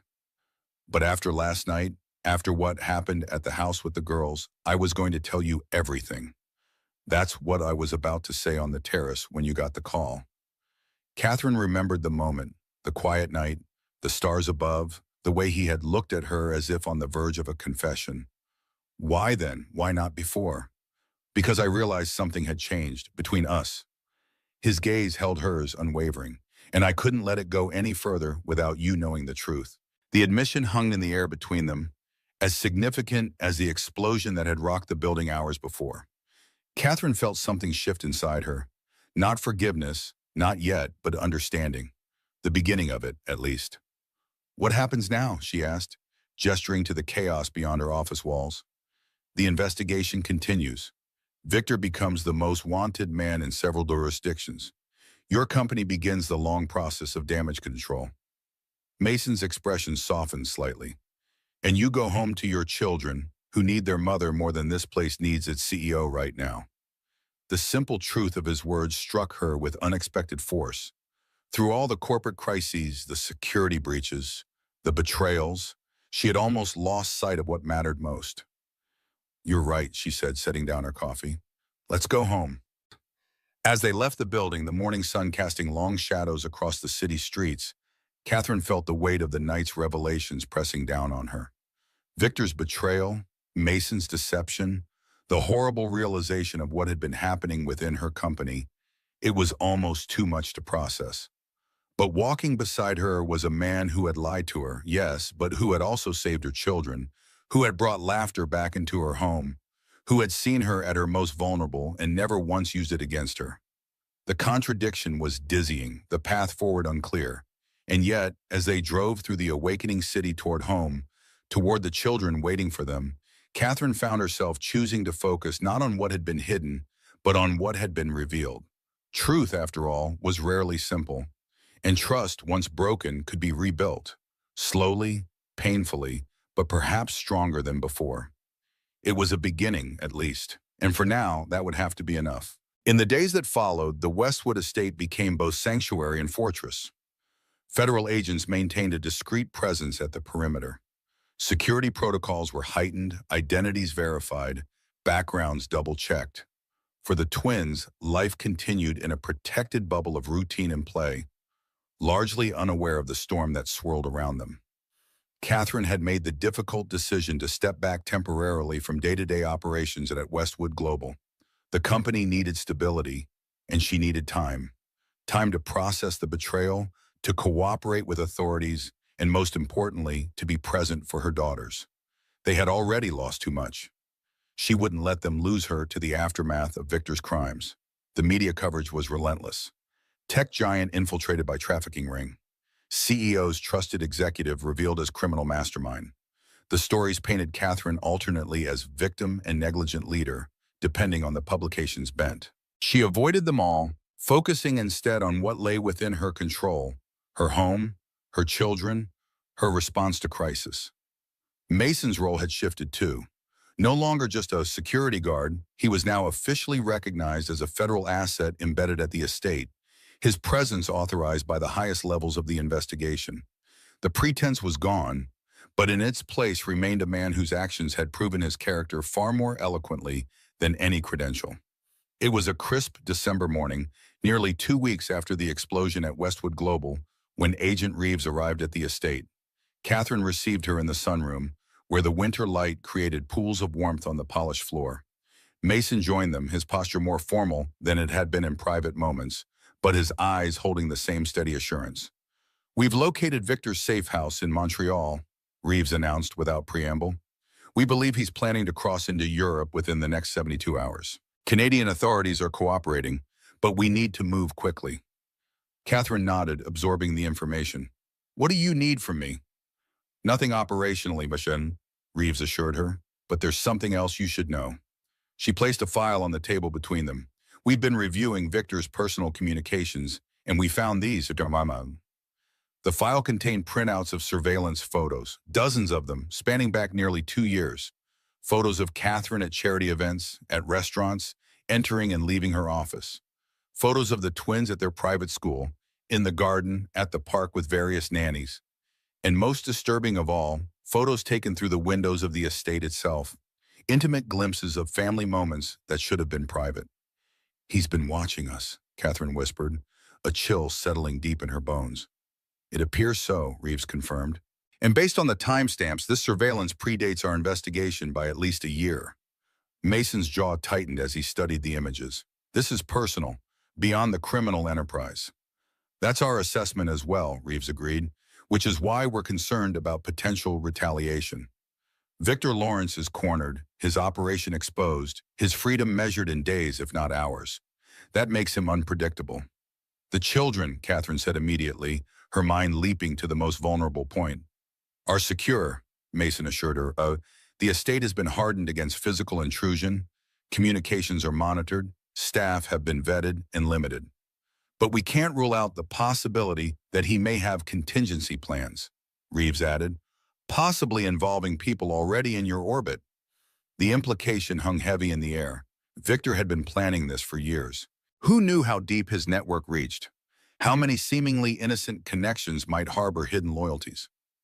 After Reeves departed, Catherine found herself unable to settle. The photos had shaken her more deeply than she wanted to admit. The idea that Victor, someone she had trusted, had known for years, had been watching her family with such calculated interest made her skin crawl. She wandered to the nursery where the twins were engaged in quiet play. Anna was arranging a collection of seashells in intricate patterns, while Lily leafed through a picture book, lips moving silently as she sounded out the simpler words. They looked up as she entered, faces brightening. "Mommy, look!" Anna held up her shell arrangement. "It's a flower garden." Catherine knelt beside her, examining the delicate spiral pattern. "It's beautiful, sweetheart. Uncle M showed me how. He said sailors used to bring shells home to remember the ocean." The casual mention of Mason, the easy way he had become woven into their daily vocabulary, struck Catherine anew. In the midst of crisis, while she had been struggling with betrayal and corporate damage control, he had been here, teaching her daughters about seashells and memory. Lily closed her book, looking up with solemn eyes. Is the bad man coming back? The question caught Catherine off guard. What bad man, sweetie? The one who was in our house, the one Uncle M fought with. So they knew more than she'd realized. Catherine chose her words carefully. No, he's not coming back. There are a lot of good people making sure of that. Like Uncle M? Anna asked, abandoning her shells to join the conversation. Yes, like Uncle M. Lily nodded, satisfied with this answer. He said he wouldn't let anything bad happen to us. He promised. And he's a man who keeps his promises, Catherine said, surprised by the certainty in her own voice. Later that evening, after the twins were asleep, Catherine found Mason in the security office reviewing the day's logs. He looked up as she entered, immediately alert to her presence. I've been thinking, she began, closing the door behind her, about what Agent Reeves said, about Victor's surveillance being personal. Mason nodded, waiting for her to continue. The timing, she said, sinking into the chair opposite him. It started around 2 years ago, right after Robert died. You think there's a connection? Catherine exhaled slowly. Victor and I, we dated briefly in college. It ended amicably, or so I thought. We maintained a professional relationship. He even attended our wedding. She paused, gathering memories that suddenly appeared in a different light. When Robert's company was struggling, Victor was the one who suggested the merger with my firm. He was instrumental in bringing Robert into Westwood Global. Mason leaned forward, his expression intent. And after Robert's death, how did Victor behave? Supportive, almost too supportive. Catherine's mind raced through interactions she had previously dismissed. He was always there, offering to help with the transition, with the children, with everything. And you refused? Not immediately, but eventually, yes. I needed space to grieve, to find my footing again. She met Mason's gaze directly. You think his criminal activities are connected to some kind of, what, rejected romantic interest? I think men like Victor don't compartmentalize their obsessions, Mason replied carefully. Whatever his feelings for you, they likely became entangled with his criminal ambitions. The surveillance suggests he wanted control, access, intimate knowledge of your life. When he couldn't get that legitimately, he took it anyway. Catherine finished, the realization settling cold and heavy in her stomach.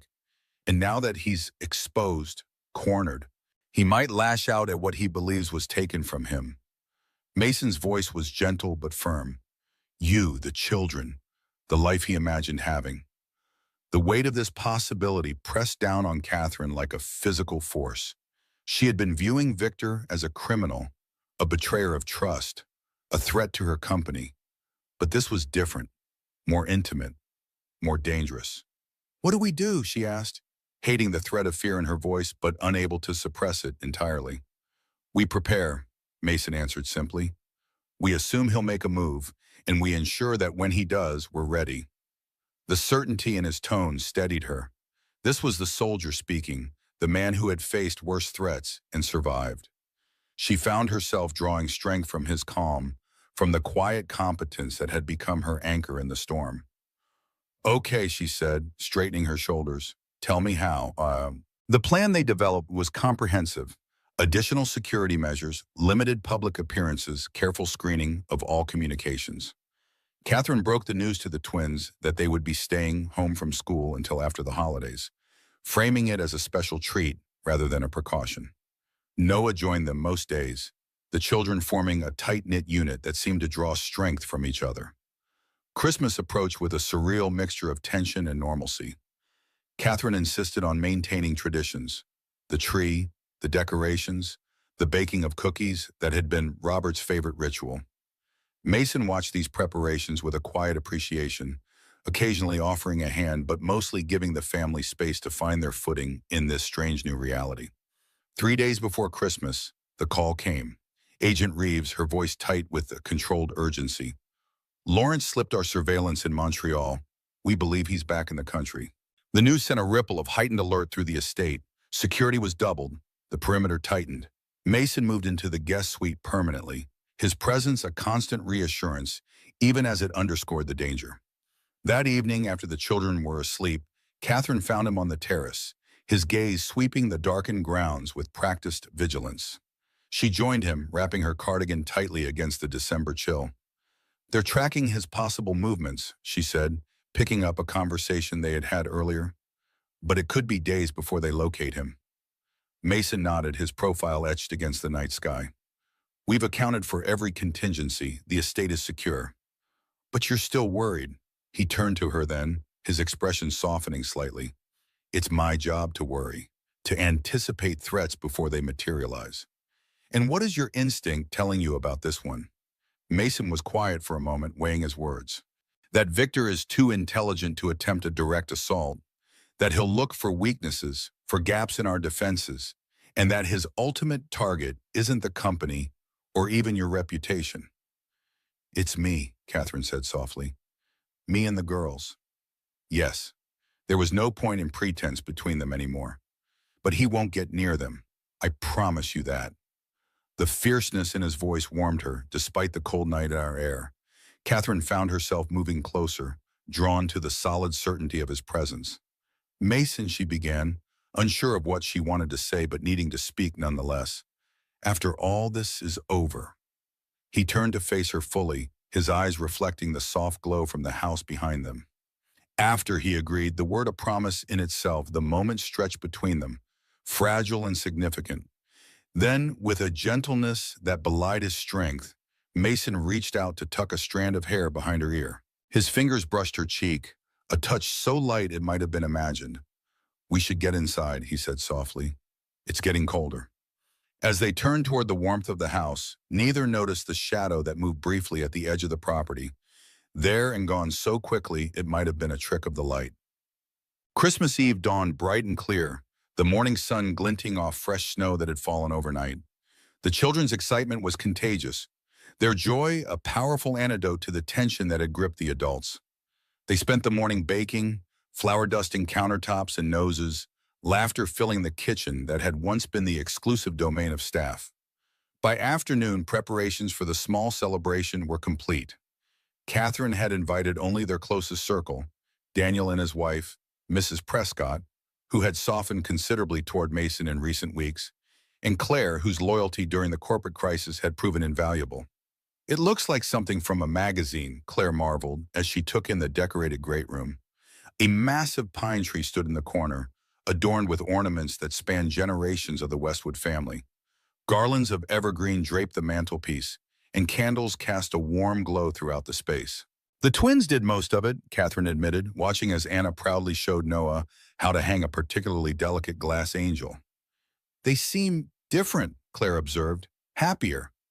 Catherine followed her gaze to where Lily was explaining something to Mason with great seriousness, her small hands gesturing emphatically as he listened with complete attention. "They are," she agreed softly. "We all are." The evening unfolded with the kind of warmth that had been absent from the Westwood estate for too long. Dinner was served not in the formal dining room, but at a table set up in the great room, near the tree and the crackling fire. The adults conversed easily, the children interjected with innocent observations, and for a few precious hours the shadow of Victor Lawrence receded to the edges of consciousness. After dinner, as tradition dictated, the twins were allowed to open one gift each. They tore into the packages with delighted abandon, revealing matching telescopes that Catherine had selected weeks earlier. "For stargazing," she explained as they examined the instruments with wonder. "Your father loved the stars. He used to say they were like a map of possibilities." "Can we try them tonight?" Anna asked, already turning toward the terrace doors. "It's pretty cold out there," Catherine hesitated. "I can take them," Mason offered. "Just for a few minutes. The sky is exceptionally clear." The children's pleading faces made resistance impossible. Catherine nodded her agreement, helping them bundle into coats and scarves while Mason collected his own jacket. "Stay within sight of the house," she instructed, maternal caution overriding her knowledge of the security measures in place. "We won't go past the terrace," Mason assured her, shepherding the excited children toward the doors. From inside, Catherine watched as they set up the telescopes, Mason kneeling to help adjust the height, pointing out constellations visible even to the naked eye. The scene filled her with a poignant mixture of joy and melancholy, happiness at her children's delight, sadness that Robert wasn't there to share it, and a new emotion she wasn't quite ready to name when she looked at Mason. She was so absorbed in the tableau that she almost missed the subtle shift in the room behind her. A barely perceptible change in air pressure, the faintest scent of unfamiliar cologne. By the time she registered the wrongness, it was too late. "They make a beautiful picture, don't they?" Victor's voice was as smooth as she remembered, but with an undercurrent she had never noticed before. The perfect family. Catherine turned slowly, her heart hammering against her ribs. He stood near the hallway entrance, impeccably dressed as always, a small pistol held casually at his side. The room had emptied, the other guests drawn away by some pretext she hadn't noticed. "Victor." She kept her voice steady, her eyes darting briefly to the security panel near the door. No alarm had been triggered. He had found a way around the system. "Catherine." He smiled, the expression not reaching his eyes. "You've been avoiding my calls." "You're a wanted criminal," she replied, fighting to keep her voice level. "Of course I have." He shrugged elegantly. "Semantics, criminal, visionary, disruptor. It's all about perspective, isn't it? And speaking of perspective," he gestured toward the terrace where Mason and the children remained, oblivious to the danger inside. "I must say I'm disappointed in your taste. From respected executive to common soldier? That's quite a step down." Catherine's mind raced, calculating options, escape routes, ways to alert Mason without endangering the children. "What do you want, Victor?" "Originally, to build something extraordinary with you. A partnership in every sense." He moved further into the room, each step measured and precise. "We could have been unstoppable together. Your vision, my connections, our shared history." "Our history ended in college," Catherine said firmly, taking a subtle step toward the fireplace where the heavy poker might serve as a weapon. "Did it? I don't think so." Victor's voice hardened. I was there, Catherine, when your company was struggling, when Robert needed a lifeline. I was the one who brought him into your world. Because you cared about the company, because I cared about you. The admission seemed to cost him something, a flicker of genuine emotion crossing his face before the mask slipped back into place. Everything I've done has been for you, in one way or another, including trafficking innocent children? The disgust in her voice was impossible to hide. Victor waved dismissively. Business, a particularly lucrative segment of a diverse portfolio. Nothing personal. It was all personal, Victor. The surveillance, the photos, infiltrating my company, my home. Catherine took another small step toward the fireplace. You didn't do any of this for me. You did it to possess me. His expression hardened. And I would have succeeded if not for your pet soldier, the hero with the troubled past in the savior complex. Victor's gaze shifted to the terrace doors. Tell me, does he make you feel safe, Catherine? Protected? Does he fill the void Robert left behind? The taunt struck closer to home than she wanted to admit. Leave Mason out of this. Whatever grievance you have is with me. Oh, I disagree. Victor raised the pistol slightly. He made himself part of this the moment he stepped into my operation, the moment he stepped into your life. He glanced at his watch, a brief smile touching his lips. But we won't have to worry about him much longer. Cold dread washed through Catherine. What have you done? Let's just say I've arranged a distraction, something to keep your guard dog occupied while you and I conclude our business. Victor gestured toward the foyer with his free hand. Shall we? I have a car waiting and a plane standing by. By morning, we'll be somewhere beyond the reach of federal jurisdiction. I'm not going anywhere with you, Catherine said, her voice steady despite the fear clutching at her chest. And neither are my children. The children? Victor looked genuinely surprised. I have no interest in Robert's offspring. They were never part of the equation. The casual dismissal of her daughters, as if they were mere accessories to her life rather than its center, ignited something fierce in Catherine's chest. This man, who claimed to care for her, couldn't even see what mattered most to her. Then you never knew me at all, she said, her voice low and controlled. Because they are everything. Outside, a sudden commotion erupted. Shouts, the sound of running feet. Victor's attention wavered for a crucial second, his gaze shifting to the terrace doors. Catherine seized the moment, lunging for the fireplace poker. She had it in her grasp, the cold metal heavy and reassuring when Victor recovered. He moved with unexpected speed, closing the distance between them before she could bring the makeshift weapon to bear. The struggle was brief but violent. Catherine fought with the desperate strength of a mother protecting her children, landing a glancing blow to Victor's shoulder before he wrenched the poker from her grasp. It clattered to the floor as he seized her wrist, the pistol now pressed against her side. Enough, he hissed, his composure finally cracking. We're leaving, now. He began forcing her toward the foyer, keeping the gun hidden between their bodies. Catherine resisted, dragging her feet, buying precious seconds. The commotion outside had intensified, voices calling, footsteps on the terrace. Whatever distraction Victor had planned seemed to be backfiring. They had almost reached the foyer when the terrace doors burst open. Mason stood framed in the doorway, his expression shifting from concern to deadly focus as he took in the scene before him. Let her go, Lawrence, he said, his voice deceptively calm. It's over. Victor tightened his grip on Catherine's arm, the gun digging painfully into her ribs. Back off, soldier. This doesn't concern you. I'm afraid it does. Mason took a measured step forward, his gaze never leaving Victor's face. Federal agents have the property surrounded. Your associates outside have been neutralized. There's no way out. For a fraction of a second, doubt flickered across Victor's features. Then his resolve hardened. There's always a way out, and she's coming with me. No, I'm not, Catherine said firmly, meeting Mason's eyes. In that brief exchange of glance, a plan formed, unspoken but clear between them. She let her body go suddenly limp, dropping her weight against Victor's grip.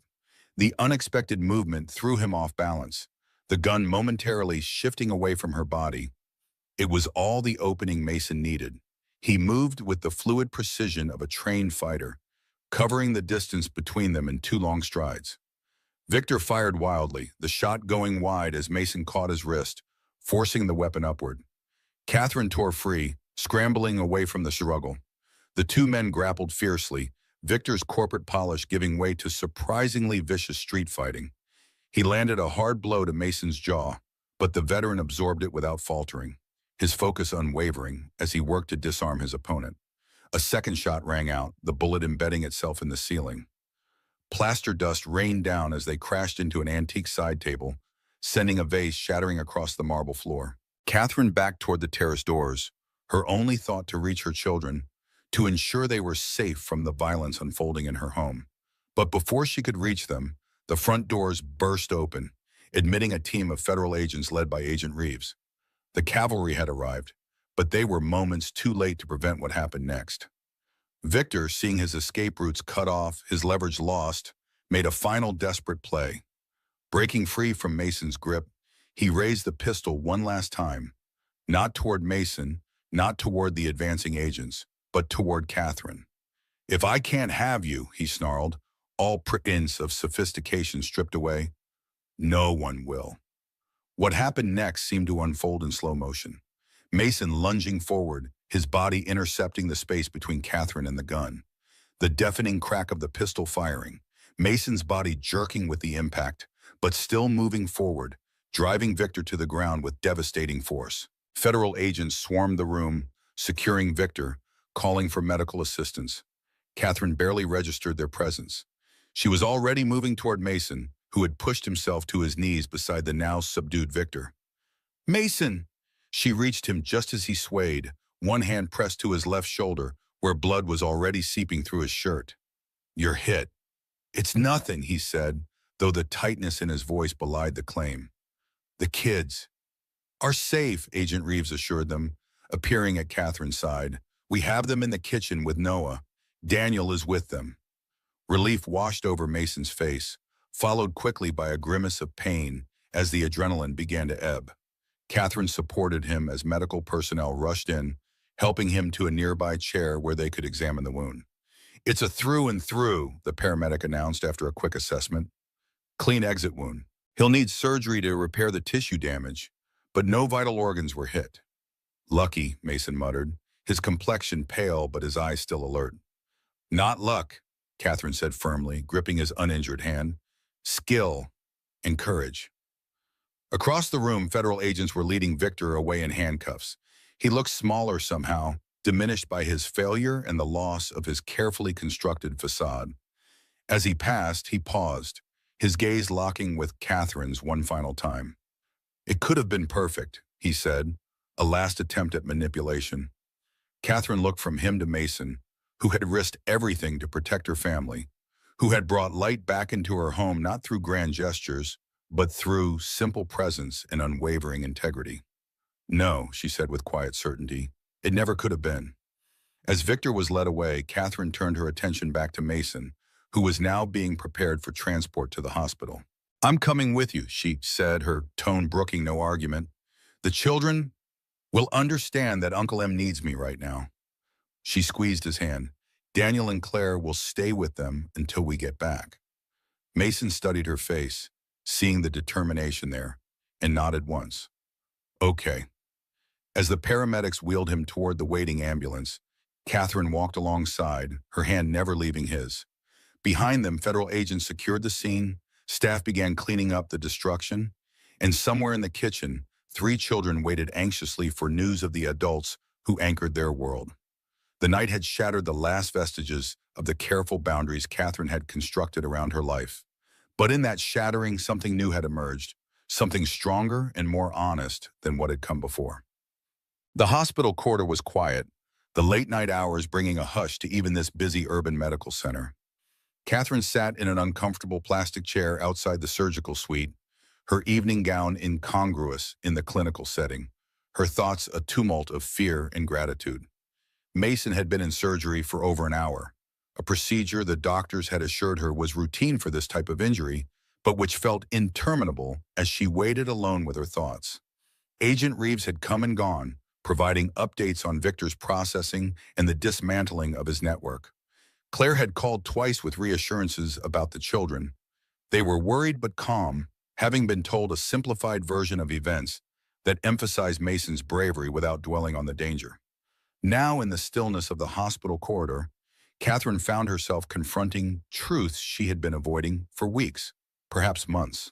The truth about Mason, whose presence in her life had begun as a calculated placement, but had evolved into something essential. The truth about herself, about the walls she had built after Robert's death, walls that had kept out pain, but also connection. And the truth about what comes after loss, not replacement, but renewal, the possibility of a different kind of happiness. Ms. Westwood? She looked up to find a surgeon standing before her, still in scrubs but with his mask removed. The procedure went well. We've repaired the tissue damage and given him a transfusion to replace the blood loss. He's in recovery now. When can I see him? He'll be moved to a private room shortly. You can see him then, though he'll be groggy from the anesthesia. Catherine nodded her thanks, relief washing through her in a dizzying wave. Mason would recover. The children were safe. Victor was in custody. The immediate dangers had passed. But as she sat there waiting to be allowed into Mason's room, she realized that the greatest challenge still lay ahead. The challenge of what came next, of how to rebuild a life that honored what had been lost while embracing what had been found. When she was finally escorted to Mason's room, she found him pale but alert, his left shoulder heavily bandaged, an IV dripping fluids and medication into his right arm. His eyes found hers immediately as she entered, a smile touching his lips despite the evident pain. "You're still here," he said, his voice rough from the intubation during surgery. "Where else would I be?" She moved to the bedside, taking his free hand in both of hers. "The kids are fine," she assured him. "Safe, worried about you." He relaxed slightly, some of the tension leaving his features. "Victor?" "In federal custody. Agent Reeves says they're building an airtight case. Multiple jurisdictions, multiple charges. He won't see daylight for decades, if ever." Mason nodded, satisfied with this information. "I'm sorry," he said after a moment, his gaze holding hers, "for how this all began, for not being completely honest with you from the start." Catherine considered his words, weighing them against everything that had happened since that first night she'd found him sleeping on the nursery floor with her daughters. "I've been thinking about that," she said slowly, "about honesty and deception, about what we show the world versus what we hold inside." She looked down at their joined hands, his so much larger than hers but equally capable of gentleness. "You may not have told me everything about why you came into our lives, Mason, but I think you've shown me who you truly are in every moment since." "And who is that?" he asked quietly. "A man who sleeps on the floor to keep children from waking alone, who folds battle flags from napkins to teach courage, who steps in front of a bullet without hesitation." Her voice caught slightly on the last words. "A man I've come to care for very deeply." The admission hung in the air between them, fragile and momentous. Mason's fingers tightened around hers. "Catherine," he began, but she shook her head, needing to finish. "I don't know what happens next," she continued. "I don't know how to navigate this, whatever this is becoming. But I know that when I thought I might lose you tonight, it felt like losing a part of myself, a part I didn't even know was there until you came into our lives." Mason's eyes never left her face, taking in every nuance of her expression. "I'm not going anywhere," he said simply. "Not unless you want me to." "I don't," she whispered, the words both admission and promise. He tugged gently on her hand, drawing her closer until she was perched on the edge of the hospital bed. With careful movements that respected his injury, she leaned down, bringing her face close to his. The kiss, when it came, was gentle, a beginning rather than a culmination, sweet with the promise of more to come. When they parted, Mason reached up with his good hand to touch her cheek, his eyes reflecting the same wonder she felt. "Stay," he said softly. And she did, through the night and into the dawn, her hand in his, the future unfolding before them, not as a certainty but as a possibility worth fighting for. Spring came to the Westwood estate in a riot of color and new beginnings. The ornamental garden, long maintained but rarely enjoyed, became the center of family life as the weather warmed. The twins, now more outgoing than anyone would have thought possible a year earlier, spent hours exploring the grounds with Noah, their trio having evolved into an inseparable unit. Mason's recovery had been steady, but not without setbacks. Physical therapy had restored most of the function to his left arm, though on damp days the shoulder still ached, a permanent reminder of that Christmas Eve confrontation. He had officially resigned from federal service, accepting instead a position heading security for the Westwood Foundation, the new nonprofit Catherine had established to support children affected by trafficking and exploitation. The foundation had become Catherine's passion, a way to transform the trauma of Victor's betrayal into something healing and hopeful.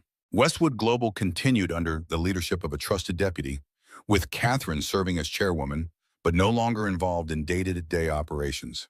Her priorities had shifted, the balance between work and family finding a new equilibrium that felt right in a way her previous life never had.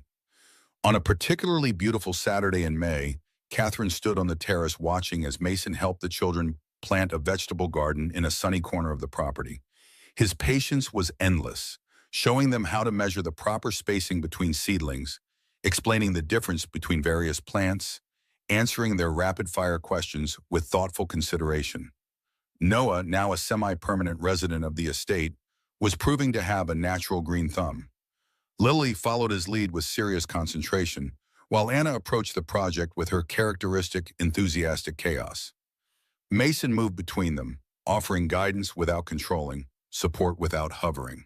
Catherine smiled as she observed the scene, remembering a conversation they had had months earlier, when Mason was still recovering and their relationship was taking its first tentative steps beyond friendship.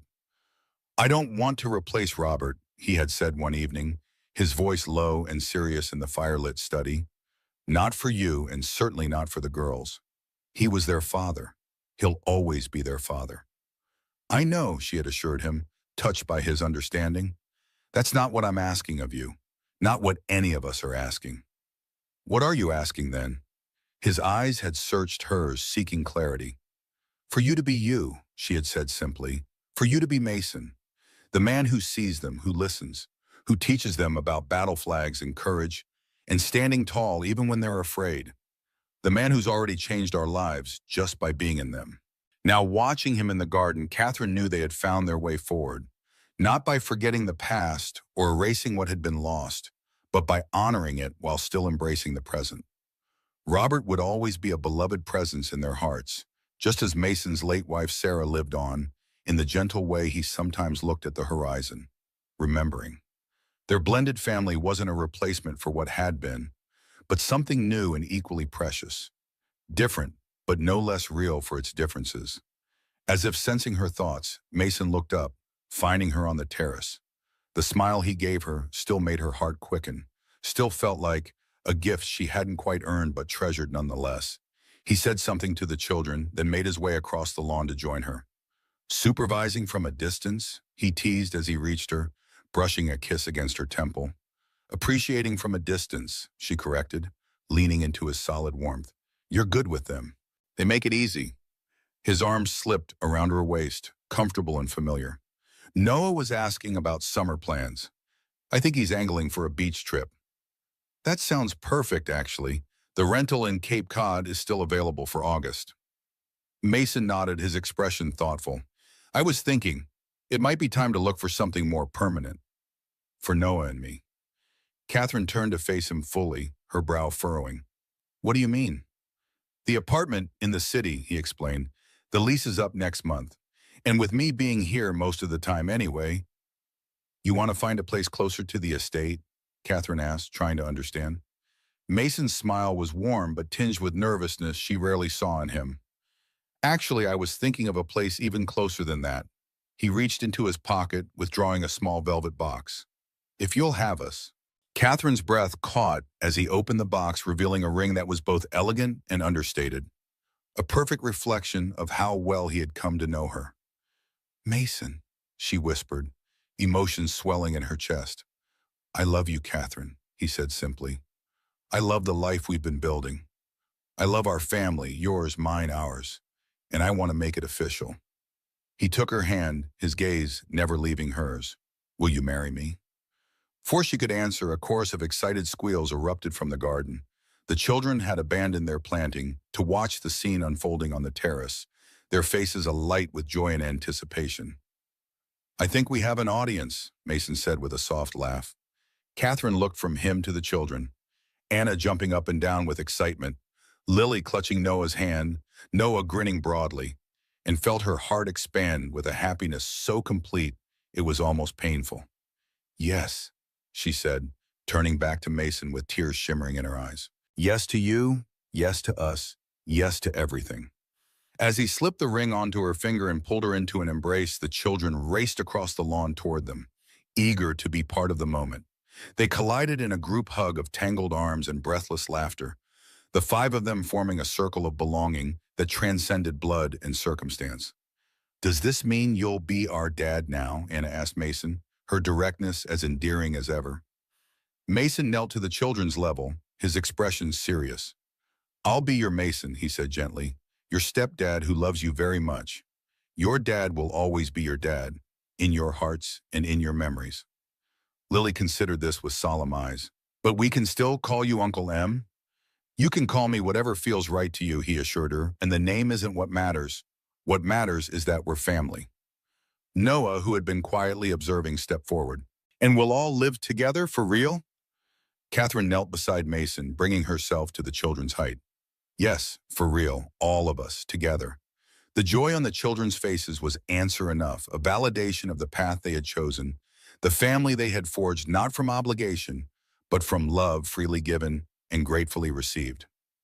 Later that evening, after the children had finally gone to sleep, exhausted from the excitement of the day, Catherine and Mason stood on the terrace under a sky dusted with stars.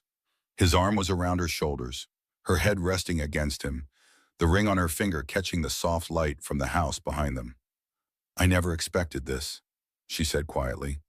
"After Robert died, I thought that part of my life was over, that the best I could hope for was to be a good mother, a successful CEO, a person defined by what I did rather than who I loved." "And now?" Mason asked, his voice a gentle rumble against her ear. "Now I know better." She turned in his arms to face him. "Now I know that life doesn't follow the paths we expect, that sometimes the greatest gifts come from the deepest losses. That family isn't just who we're born to, but who we choose to build a life with." Mason touched her face, his eyes reflecting the starlight in something deeper, something uniquely his own. "When I came here, I was looking for evidence, for a way to bring down a criminal. I never imagined I'd find a home." "Floors, not walls," Catherine said softly, remembering a conversation from months before. "Exactly." His smile was tender as he pulled her closer. "Floors to stand on together, not walls to keep us apart." As they sealed the promise with a kiss, the Westwood estate stood sentinel around them, no longer a showcase of wealth and privilege, but a true home where a family had found its way through loss and betrayal to something genuine and lasting. The floors between them, once cold and formal, had become a foundation for a life built on trust, on honesty, on the kind of love that doesn't erase the past but honors it while still moving forward. A love that understands that the greatest strength isn't in standing alone, but in standing together, through whatever storms might come, whatever challenges might arise. A love that knows in the end that it's not the grandeur of the house that matters, but the heart of the home within.